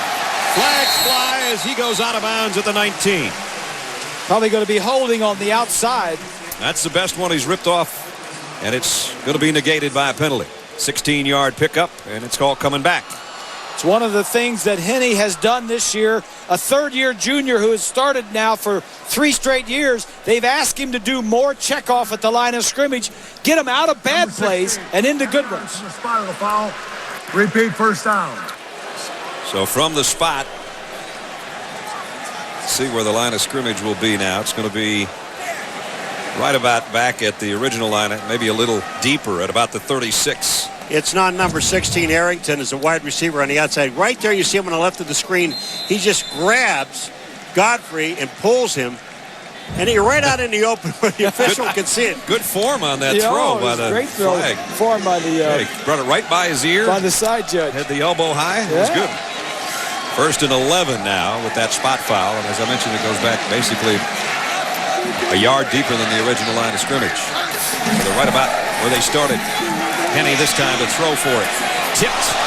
Had Arrington down the middle, and Klinkenborg, the middle linebacker, got a deep drop and did a nice job to get up and get a hand on it. Next, this is one of the biggest cities in Michigan on a Saturday when we're here. About 110, 12,000 on hand. Mike Hart trying to break a tackle, keeps his legs driving and gets to the 31-yard line, pickup of about 5. Edmund Miles, the outside linebacker, made the stop. Yeah, well, he'll be in a good mood watching it if things go well here in the next 23 minutes. Here's a throw. That went well. Breston from Henne, and that's a first down. So Steve Breston becoming part of the act. Picks up 6 yards on a 3rd and 5. Really impressed with Iowa and how tough they are defensively. Nothing is coming easy for this Michigan offense. Last week against Indiana, Iowa just kind of went belly up. A lot of the injured players didn't play. And I think that sent a message to the rest of the team. Well, hey, we can beat Indiana without them. But now they've got a chance at redemption right here at Michigan. Mike Hart on a cutback run. He put the brakes on and got to the 20. Pickup of 4. He's running about 33 miles an hour, and all of a sudden he had the disc brakes there, and he just stopped on a dime and got about 2 more yards on him. Well, that's one of the first plays in this game that Michigan ran to the right-hand side. But it was a cutback. Yeah, he cut back on his own. You know, usually they run to Jake Long, number 77, the left, the All-American tackle. But this time, Hart just did that mostly on his own. At the 20. Hart again. They're just going to keep banging it and see what happens. And Iowa equal to the task again. Miguel Merrick's had a good nice game play from that secondary. Nice play by the strong safety, Merrick. We talked about a ton of injuries last week. Aaron touched on some of them in the pregame, but the injuries this year to key players. Douglas is back today. So is Eubanks. Richardson's not. Tate has had an abdominal pull since way back, basically the beginning of the season. Albert Young back for the first time in 3 weeks today. Mitch King is playing today. So is Marcus Pascal. But Calvin Davis is the only one that's out for the year, and he got hurt in the second ball game. Merrick, who made that last stop, has 6 tackles on the day. He's doing a good job back there. At the 20. Henne. Play action slant. Arrington at the 10. Collard at the 9. It's 1st and goal, Michigan. Boy, this play works so well for him. It's that short slant that they run, and it's about a 6-yard pattern. And Henne just puts the ball right on target. 6 catches for Arrington. 5-step drop. Run a little slant. Career high for him. Michigan just needs to finish off a drive. They've moved the ball. They just haven't gotten it into the end zone. Arrington and Breston both out to the left side. On 1st and goal, it's Mike Hart. Hart straight up the middle. Touchdown!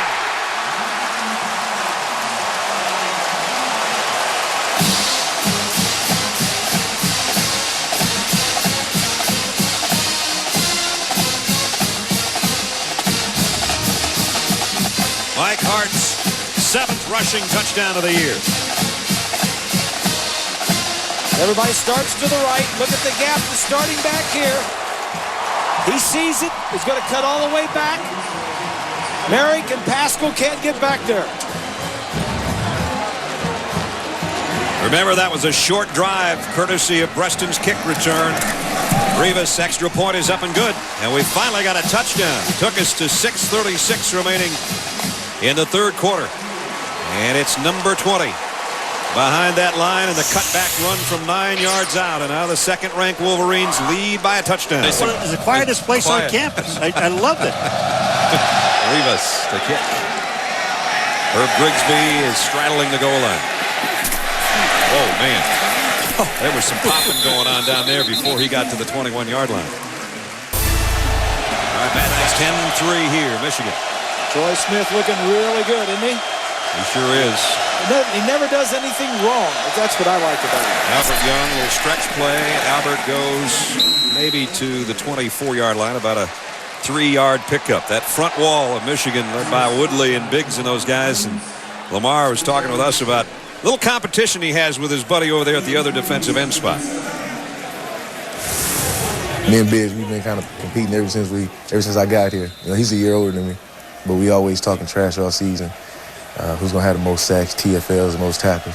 So every week there's competition. The most TFLs, tackles for loss for you folks that don't know what he's talking about. I'm sure all of you do. He had a big smile talking about that, and he slid in that he's a year older than me thing in there, just to make sure. Second down and 6. Tate throwing and a diving catch by Grigsby. That's first down, Iowa. Brad, this is a great job by Iowa's offensive line. The blitz came. They all jammed up inside, and then Tate had time to throw this ball to Grigsby on the outside.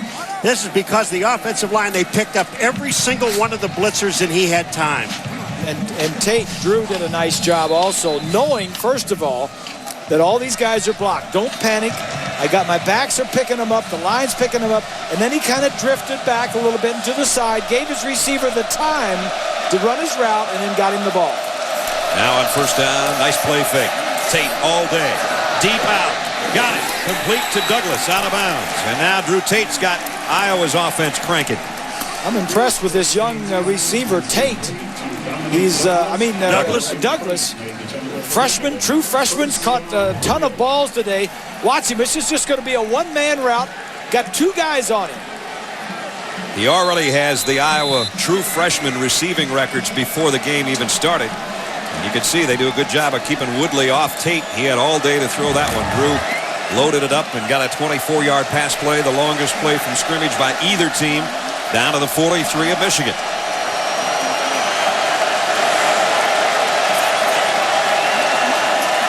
Tate to both sides and back to the ground.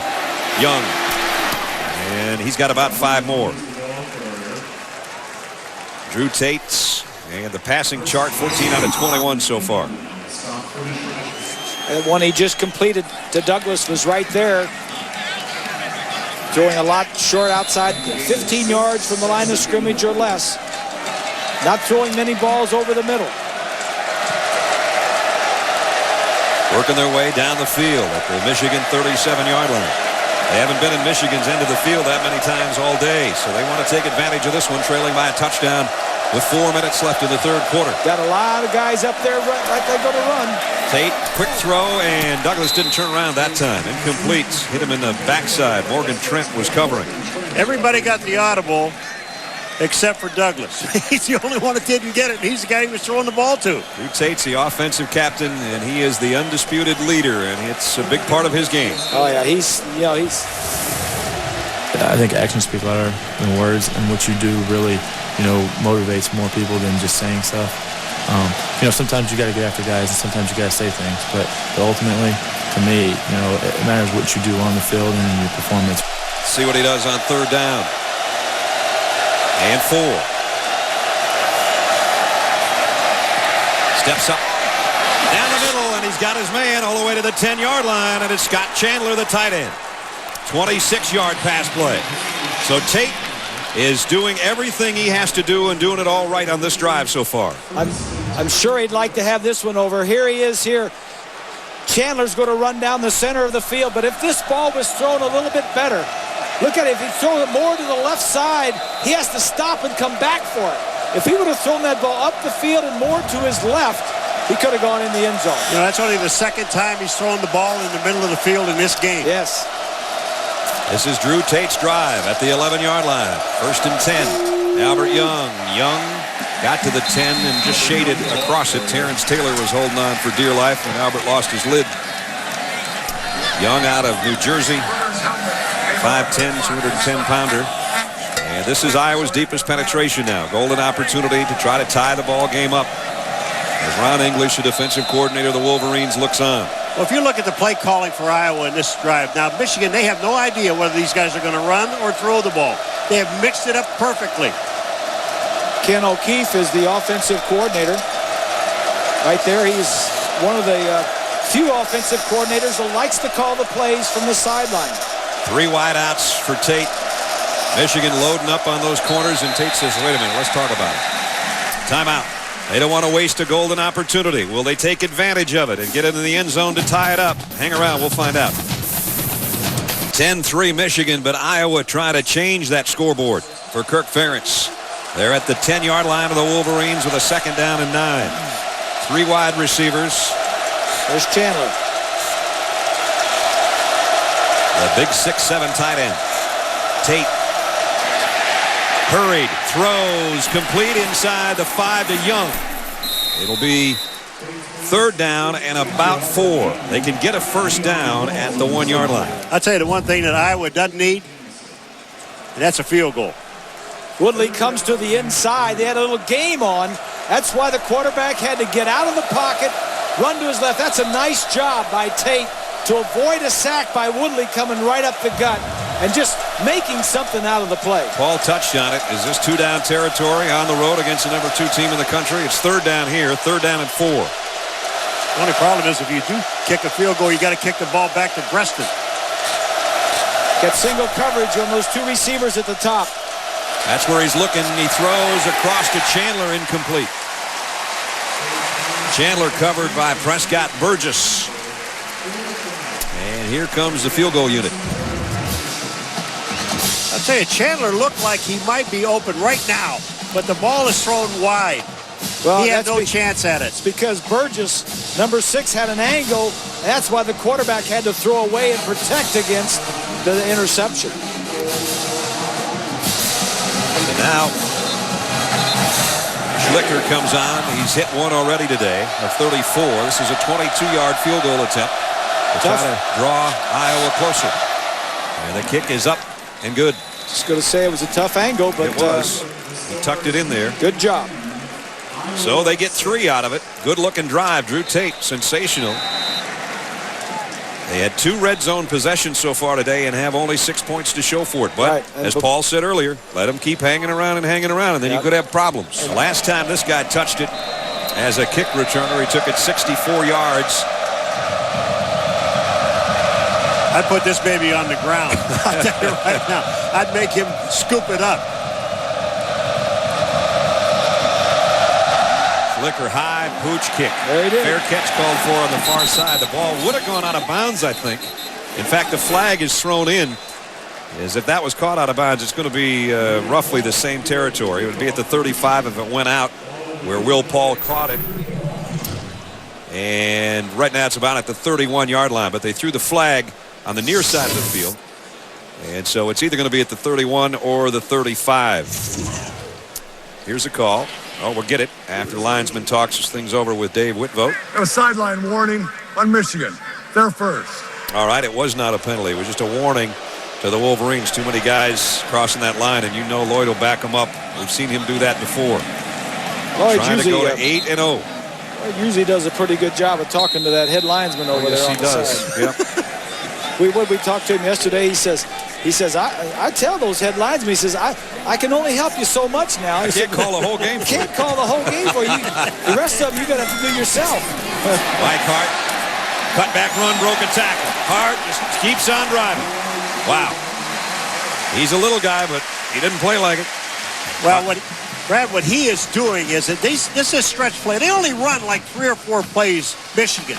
I mean, but what he does, as Hart does, is he sees it, that stretch play, looking at the Iowa defense. They all overrun to the outside or overcompensate for the play, and he just cuts back in the middle. There's nobody there. Doing much better here in the second half. He's about 21 yards shy, 22 yards shy of 1,000 now. Here he comes the other way. And there he goes back into the middle and all the way down for 9 more yards. So Mike Hart's got it working, and Chad Henne talked with us about what number 20 means to this football team. It's almost just like an electric spark. He comes in, it's just fun to see him. He's always smiling and always wants to get out there and do his best, and that's what we admire about him, and we just love the way he plays the game. He's doing his best right now. Got 9 more yards. 2nd and 1. He'll probably touch it again. There he goes. Mike Hart, first down. Down inside the 45, close to the 43 as we're under a minute in the 3rd quarter. And now Michigan's ground game finally behind Big Jake and company. Look at Jake. Jake said, "You little rascal, you just get on my butt and I'll road grader somebody for you." You know, the offensive linemen said they love blocking for this guy because he sees so well, and he doesn't get too anxious. He doesn't run up their backs. He lets them get on their man, get their blocks, and then he reacts to where they are. There was the cutback. Now he's going to get a breather, and Kevin Grady will take his spot. Here's a throw out to Preston. First down, and he almost broke it. Good job by Charles Godfrey, the junior out of Baytown, Texas, same hometown as Drew Tate. On the corner, he made the stop, or Preston might have been gone. It's got to be frustrating for Preston not to score a touchdown. Have a touchdown this year. I mean, he's caught in his career. He's got 126 catches. He had 28 coming into today. Now, in his career, he's got 8 touchdowns, passes, but none this year. 2nd down at 6. Henne throws. Preston notices Arrington. He's having quite a day. Just continues to add to his career high list. I think that's his 7th grab. A pickup of 10, and the 3rd quarter comes to a close. So Michigan, the number 2 team in the country, playing tough defense. Iowa hanging with them. Mike Hart running hard. Michigan with the lead. 10-6 at the end of 3.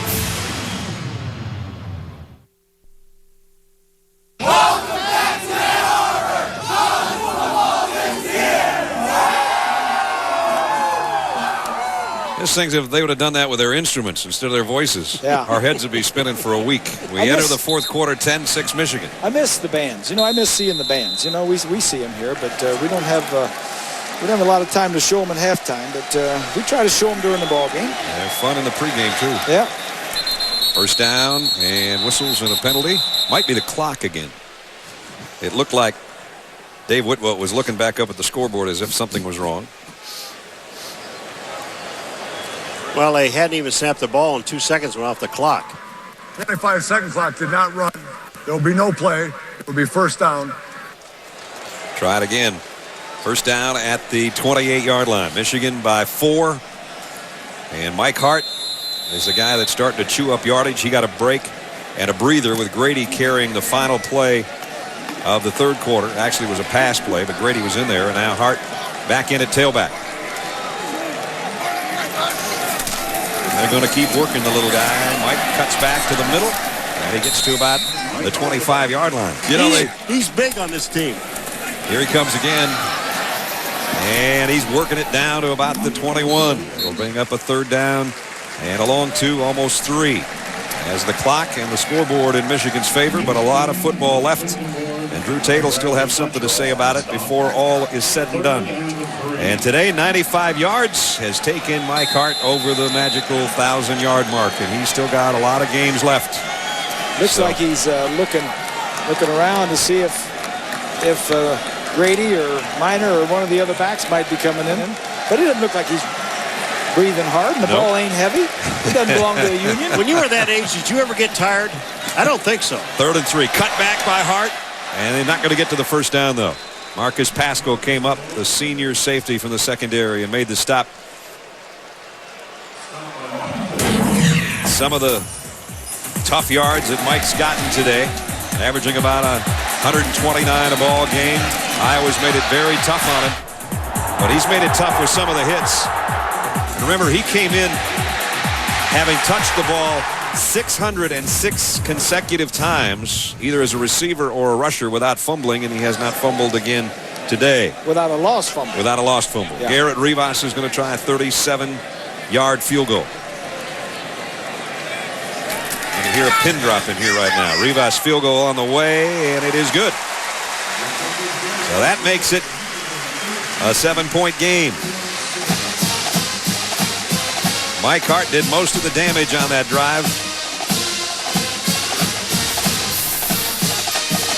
13-6.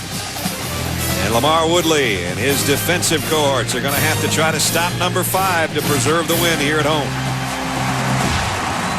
Michigan ranked number 2, but they're only ahead by a touchdown. A lot of time left. That's Herb Grigsby. He's waiting on the kick from Rivas. He'll take it about 2 yards deep and take a knee. So Iowa, really all day long, they've had kind of tough field position with which to work, and they're going to have to start from the 20-yard line again. Time permitting. Reminder to stay tuned for the Thrifty Car Rental post-game report featuring scores and highlights with John and Craig and Doug in New York. Drew Tate, if you're just joining us, in the first half trying to avoid the Michigan pass rush, trying to scramble out of the pocket, put his left hand down to brace himself, and had to call a timeout to go to the sideline to tape up his thumb. So he's been playing with what we assume is at least a sprained thumb on his left non-throwing hand all day, basically. He's basically been banged up all year, though. Yep. Back to throw. Here comes the heat. Down he goes. Ball is out. And let's see who's got it. Third, fourth sack of the day. And it was Woodley coming around the corner. And he's saying to Biggs right now, I got it, Biggs. Well, I beat you there. Excuse me, but this is what Greasy was talking about. These guys, don't, when they go for the sack, they go for the ball. Watch this. He's going to move his arm down and just go for that football. Knock it out. I got the sack. I'll knock it out and let my guys go get it. They didn't get it.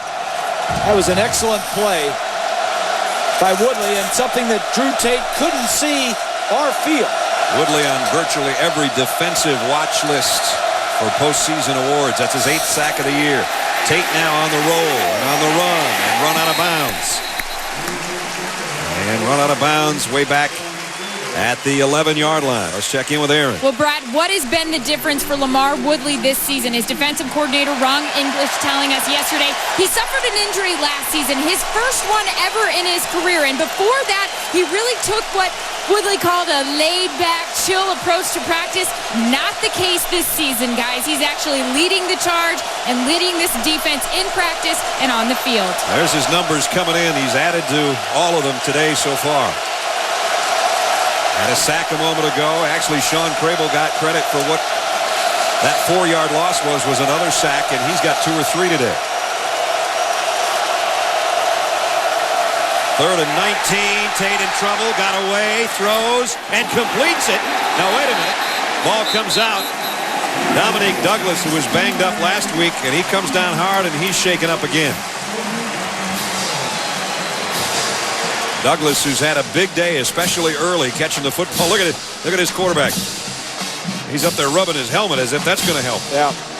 Leon Hall is the defensive back that was there, number 29.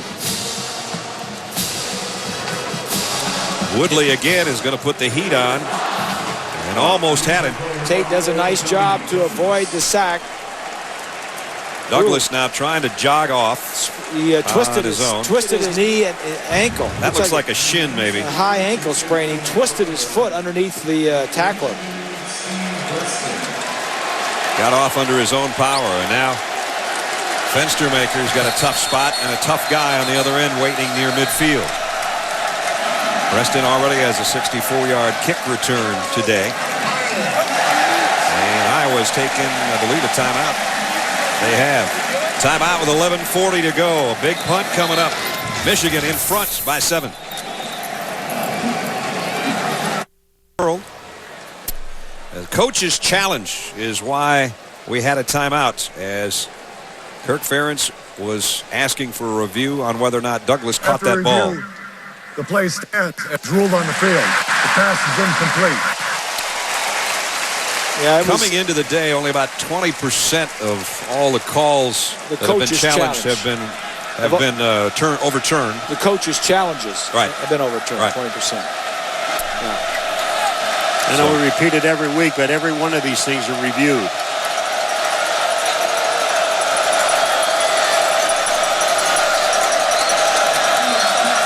Fenstermaker will have to punt from his own goal line. I understand Notre Dame has come from behind to win today.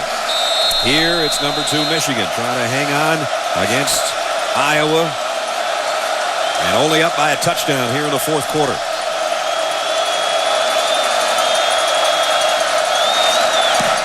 Kick off the side of his foot. I don't think Breaston's going to be able to handle this. He's going to have to get out of the way. It takes a great bounce, though, for Iowa and goes all the way down to the 41-yard line. So a 49-yard punt and no return. He kept it out of the hands of Steve Breaston. 110,923 for the 197th straight time. Over 100,000 people watching at Michigan Stadium as they are hosting the Iowa Hawkeyes in this Big Ten battle. Key play in the ball game.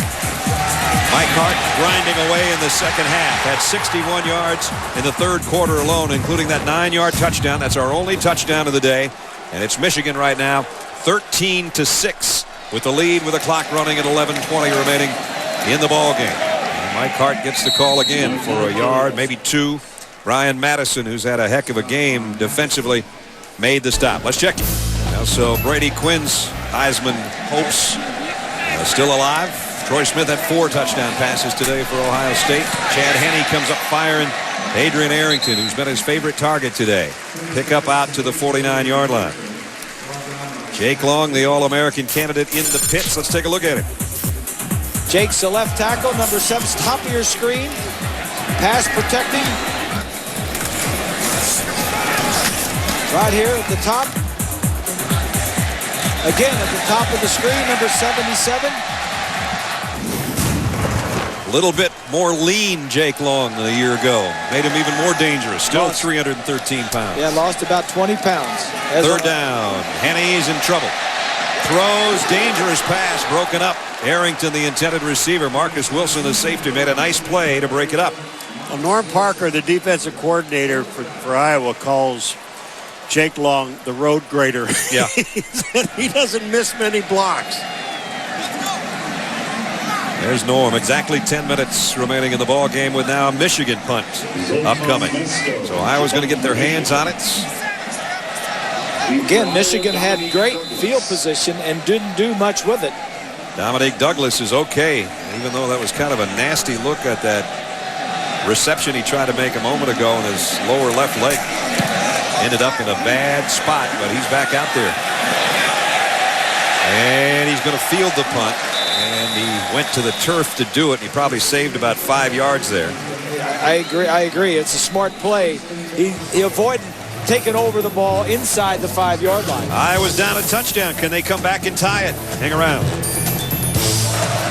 Brad Nessler, Bob Gracie, Paul McGuire, Aaron Andrews, Michigan Stadium, where Lamar Woodley and company wanting to tee off on Drew Tate, who has to work from inside his own 10-yard line again. 9:38 in the clock. Winding down. Last year this game went to overtime and Michigan won it 23-20. There's a pass, sideline, and incomplete. Dominique Douglas covered by Morgan Trent on the corner. Well, if you're going to throw the football, first down is a great down to throw on, primarily because you're not going to get that hard pass rush from those 4 defensive linemen. Jar now. Iowa's had 10 possessions, and 6 of them have started inside their own 20-yard line. That's not good. Second down and 10.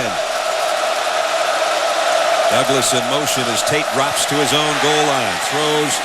Albert Young trying to break a tackle. There's nowhere to hide from the Michigan defense. And the play was made by Alan Branch, number 80.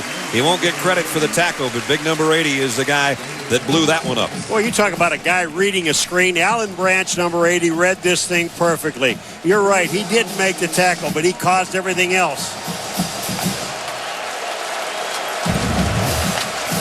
Where's Branch? Right here. Big number 80. Take a look at Branch. Watch as he lets the other guys rush the passer, and he's the spy. Now he slides out there and gets into the screen. That's what you call a spy. Let the other 3 guys rush the passer. I'll take care of the screens and draws. Third down and 10. Now they're really going to pin their ears back, and they might have a blitz coming on top of it. They do. Tate throws. Incomplete. Nowhere near Dominique Douglas, the intended receiver. Well, that was the 5th time that when I said stay out of 3rd and long, they were 3rd and 10 or more. That was the 5th time in this ball game. I think what he's upset about, Brad, is that he thought that the defensive man had his hands on his receiver when the ball was in the air. Steve Breaston takes a fair catch on the punt at the 43-yard line. And Kirk is not happy. Nope, he's not at all.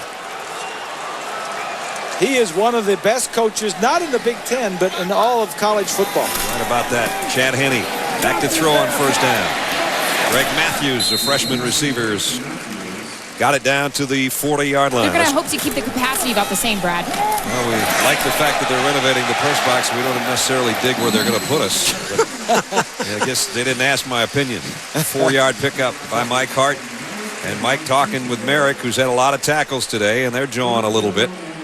You know, one of the things about the stadium, and you played here, Bob, that there's 110,000 people here, but you said the noise doesn't affect the visiting team as much. No, it's the big house, but it really is not the big help for Michigan because there's no upper deck, and the noise just kind of goes up and out instead of onto the field. So the opposing team really is not intimidated and have a problem hearing their signals. There's a huge third down for both teams. Ball is out. Iowa's got it unless they blow that play dead. That's going to be a fumble, and that's the first one in forever for Michigan and Mike Hart. And he's saying he was down. You can tell he's coming over to tell the coach, Coach, I was down. The ball came out late. Let's take a look. Number 20 again is Hart. He's right, I think. I think his knee's down. He is down. He is definitely down. Mike knows fumbles because he never fumbles. And this is going to be interesting. This should be reviewed, and it is. And I think I say that, but I want to see a better picture of that thing because I mean, he was blocked. Here it comes from this side of the field.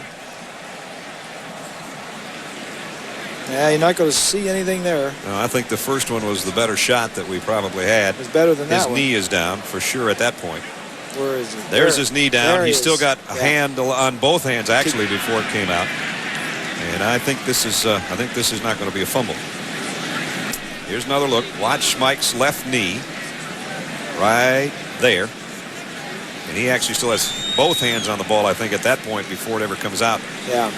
You know, it was interesting. He told Desmond Howard on game day a couple of weeks ago that he's got 5 pressure points to not fumble. Fingertips, palm, forearm, bicep, and then tucks it into his shoulder. So he says, I always think of 5 pressure points. Yeah. And that time, down in the bottom of the pile, it got kicked, but I think his knee was already down. And if this goes the way we think it might go, this guy's going to explode. Not going to be happy.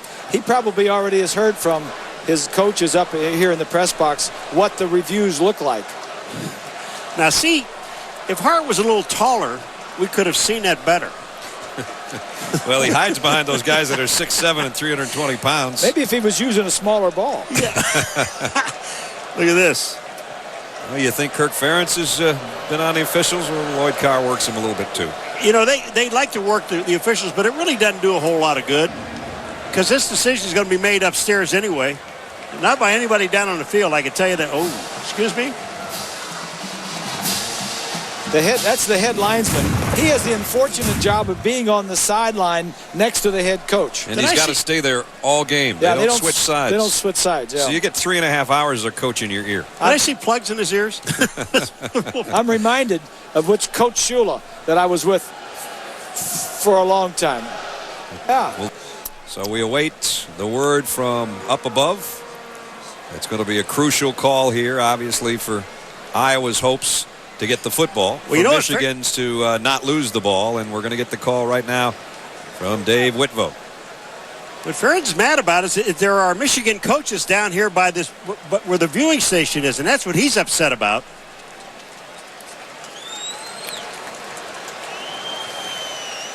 After review, there's indisputable video evidence that the runner's knee was down before the ball was fumbled. It will be 4th down and 1 on the 33-yard line. Well, for those of you that can read lips, you know what Kirk thought of the call. What do you do now? Do you go, it's 4th down, and you got a long one. Here comes Chad Henne, and here comes the fullback, or the extra tight end, I should say. Let's just say that, you know, there's been a lot of talk about the instant replay and all that other stuff. And I don't want to put instant replay ahead of the game. I think too many people are talking about it. But in this instance, it did correct the wrong call.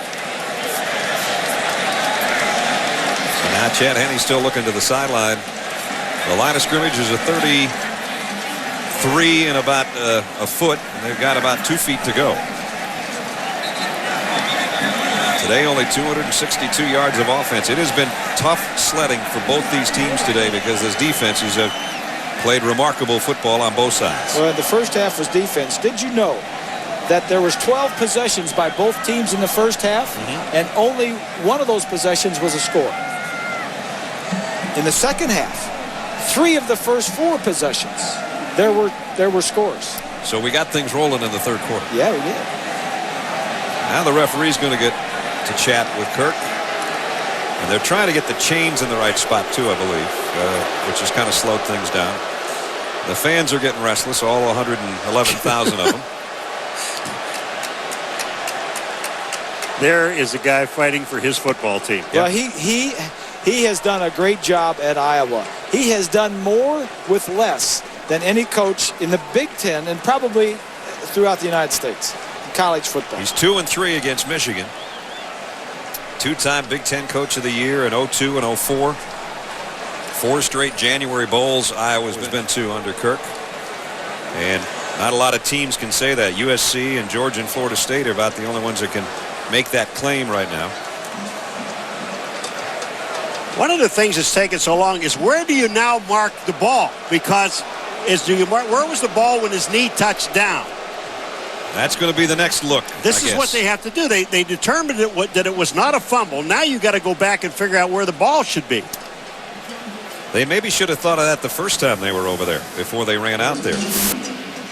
So again, both coaches being told what the holdup is here with 6:55 remaining in the fourth quarter and a 1-touchdown game. Michigan, number 2 in the country, leading Iowa 13-6.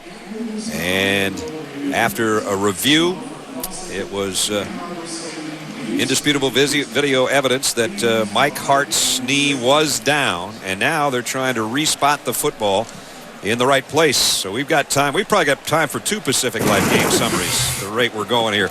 Drew Tate in the first half trying to brace himself from a sack, and he hurt his left thumb, taped it up. He's been sacked 4 times. Chad Henne sacked 3 times. We're telling you how tough both defenses have been today. Mike Hart, though, over 100 yards again, and when he goes over 100 yards, they're 15-1. Career starts for Mike Hart, trying to make it 16-1 today, and he's gone over 1,000 yards as well on the season on the afternoon. And so Dave Whitvote still talking to the guys upstairs, Jim Augustine and company, about where I think is the reason is they're trying to spot the football. Where did his knee hit, and so where should we place the ball? Yeah, where was the ball when his knee hit? And you know, the ball came out way down the field, well, about 3 or 4 yards down the field.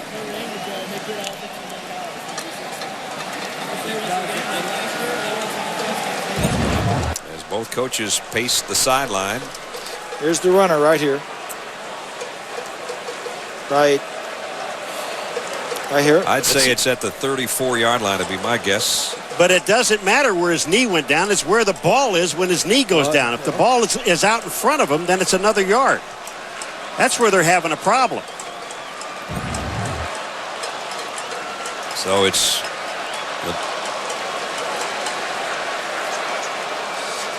it wasn't a fumble, so where his knee went down, I assume, is where they're going to spot it at the 34. After resetting the chains, the first down marker indicates first down at the 33. The ball was down at the 33, and therefore results in a first down. Whoa. Well, they give him the extra yard. And I don't think that's going to be a happy coach over there now. Well, again, that's what we're talking about. See, his knee goes down, but wherever his knee goes down, it's where the ball is when his knee goes down. It's like on the goal line. If the ball is over the goal line and his knee hits as the ball's over the goal line at the 1, it's a touchdown. That's right. Same thing applies in the field. You're right. At the 33, it's first down. Finally. And the clock is running. And darkness is coming over Michigan Stadium. They're trying to stay undefeated at 8-0. Mike Hart again puts the ball in his left hand and goes down. Actually lost maybe a half yard. Alex Canales made the stop. The next time they snap it, it'll be under 6 minutes, and Michigan with a 1-touchdown lead. They get a couple of first downs here and keep moving it down the field, and it's going to be awfully hard for Iowa to find the wherewithal to get back in the ball game. Mike Hart That out-of-whack stat we had for you at halftime, it's not so wacky anymore. 77 yards in the second half.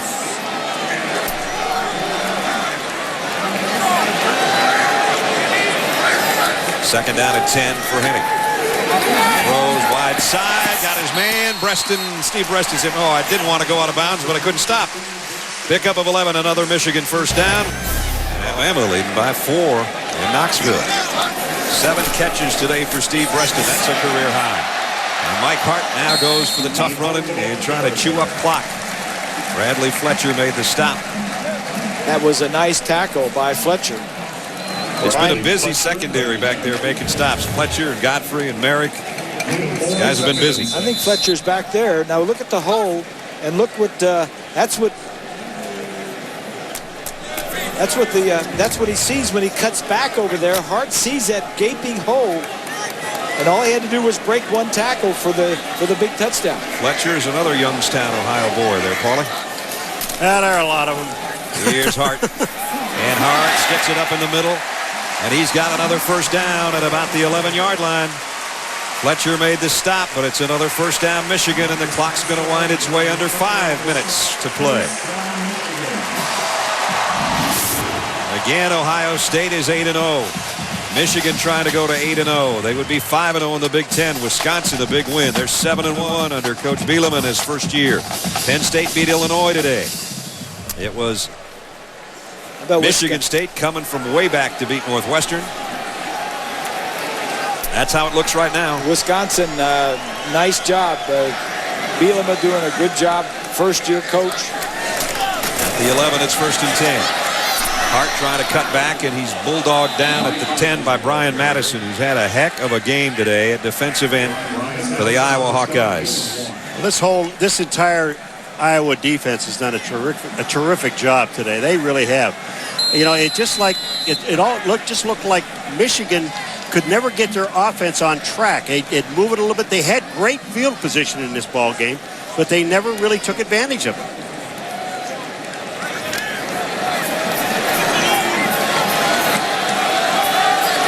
Now we're down to almost 4 minutes. Henny taking his time. Chad lines him up. He'll use all that clock he can use.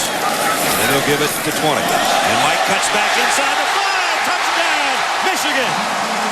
Mike Hart, second of the day.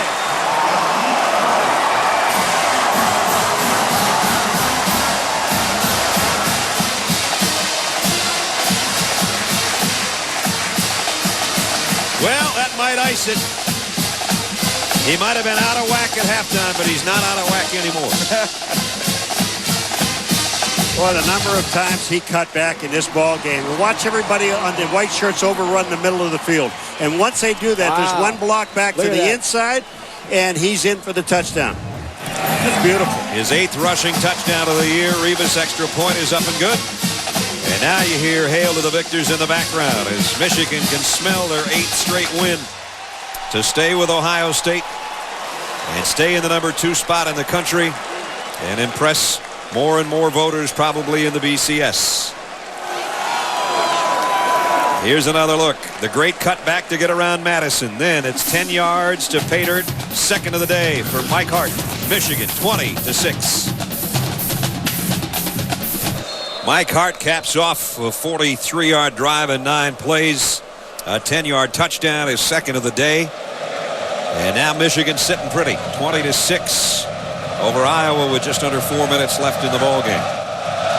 Rivas to kick. Herb Grigsby thought about it and then takes a knee. Yeah. But Mike Hart started to shut it down with that last drive. And now Drew Tate is running out of chances and running out of the pocket. And Drew's going up the left side and getting all he can, which was a good gain. And he's got a first down as he goes out of bounds at about the 40-yard line. Wow. Marlon Wood, Richard Wood's son, old All-American linebacker. And his kid comes up with a huge play. Iowa, that's their first down since there were 4 minutes left in the third quarter.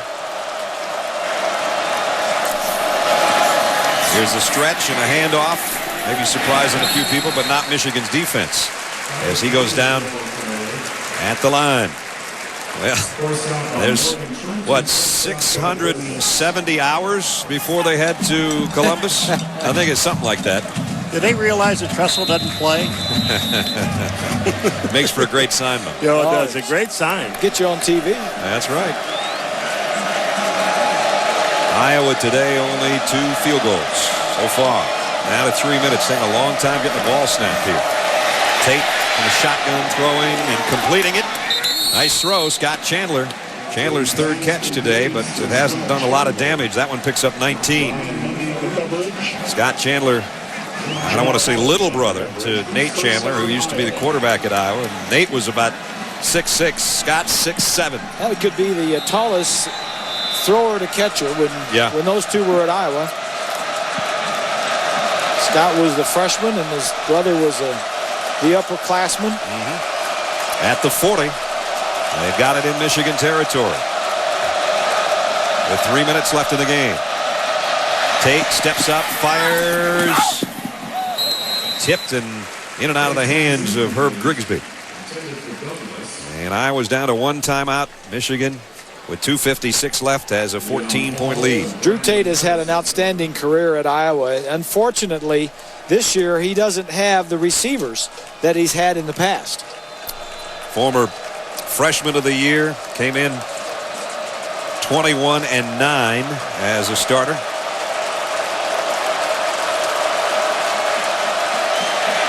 Second down and 10 at the Michigan 40.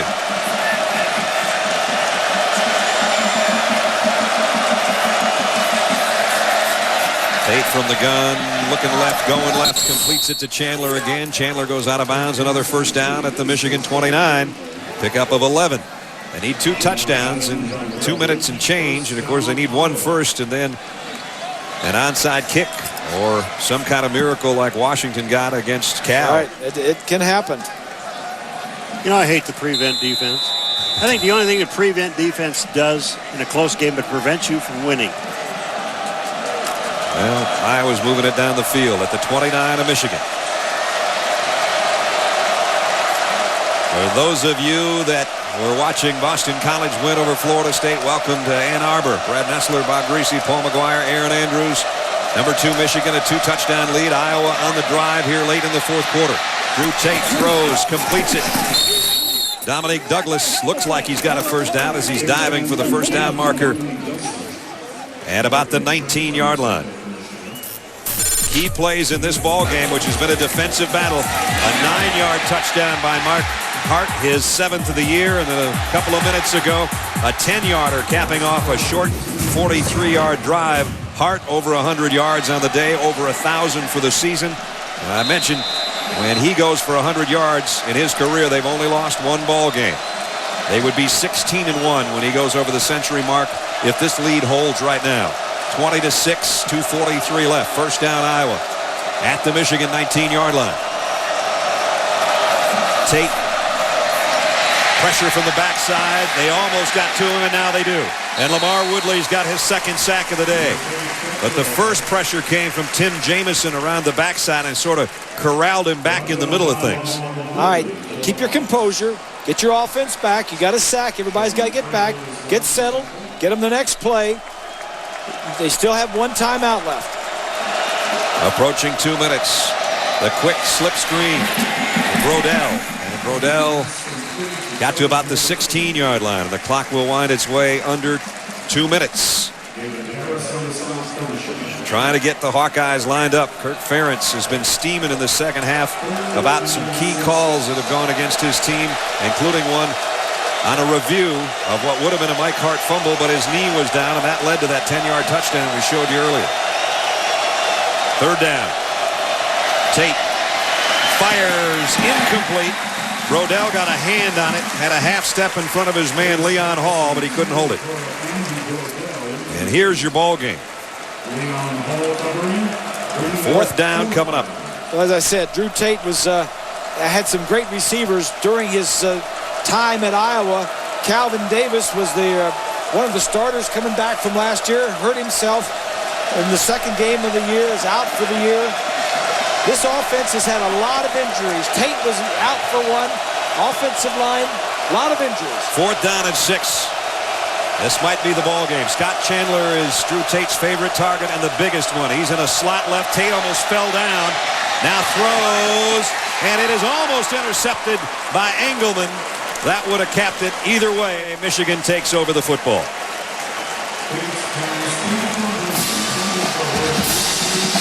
You know, I just love that you can talk. This team is a product of that man right there, their head coach. You talk about a team with no quitting. They stayed in this ball game for a long time with a lot of guys that are out of position, a lot of injured players, as Bob was talking about. I just admire what he has done with this football team. They're going to drop to 5-3 and 2-3 in the conference, and most people thought that they would be a threat in this conference, and maybe more of a threat going into the season, a lot of people thought, than Michigan. Michigan was almost under the radar. Started the season ranked number 14. All of a sudden, here they are. They're about ready to be 8-0. They're going to be number 2 in the country again next week. The only team above them is Ohio State, their hated rival that they play on November 18th. So much it reminds us of the 1997 season, when the season before they lost 4 ball games. 8-4, and then they came back in Bryan and had a lot company. of injuries. Had a lot of injuries the year before. Took them to the national championship and a win in the Rose Bowl. So a lot of similarities, and Lloyd Carr talked with us in his office about those similarities the other day. Today's Chevrolet players of the game. Brian Madison had a great game, a couple of sacks, a forced fumble from his defensive end spot for the Hawkeyes. And Mike Hart, he was the guy that Michigan had to have in the second half. He had only 27 yards at halftime. He has almost 100 in the second half, including 2 key touchdowns. In recognition of those guys' efforts, Chevrolet will make a $1,000 contribution to each university's general scholarship fund. 20-6, going to be a disappointing trip back home for the Hawkeyes after the loss last week to Indiana, 31-28. Their defense played so well today that they had their chances. They just couldn't take advantage of them. Ended up with a couple of field goals, and that's all they have to show for things right now. Well, this group was banged up coming in, and I hate to keep harping on it, but just like Michigan last year when they lost, when their record was 7-5, and everybody was saying, oh, Lloyd Carr's on the hot seat. Nobody brought up none of the team members, and they just rededicated themselves, lost some weight, got a new offensive system. Coordinators came in new, lost some, got faster on defense. Everybody got well that was hurt last year. And for the most part, they have stayed healthy. The 2 guys that are hurt on offense, the tight end Ecker and Manningham, will be back in a couple of weeks in plenty of time to play against Ohio State. Well, Iowa has only won here in Ann Arbor 5 times this century, and they're not going to win it today either. And there's the comparisons we were talking about. They're about to be 8-0. The question mark, can they go to that 12-0? They just want to be 11-0 going to Ohio State, or at least their fans. I give these guys credit for keeping focus on Iowa and the task at hand instead of thinking too far ahead. I think the coaches are doing a good job of convincing them that each one of these teams they play can beat them. But right now, the road ahead looks a lot smoother for Lloyd Carr and the Wolverines, because the teams they have on their schedule before Ohio State all have 2 wins, and that's it. So Michigan goes to 8-0 as the final seconds tick off in Ann Arbor, 20-6. Let's check in with Aaron down on the field. All right, well, thanks so much.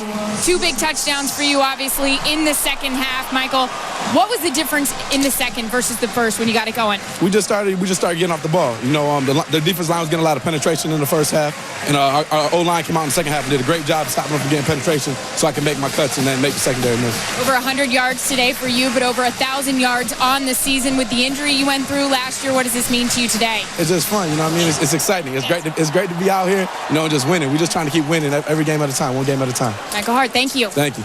It's going to wrap it up. Nice job, young man. Another great game, over 1,000 yards on the season. Once again, our final score from Ann Arbor, 20-6. Michigan wins it.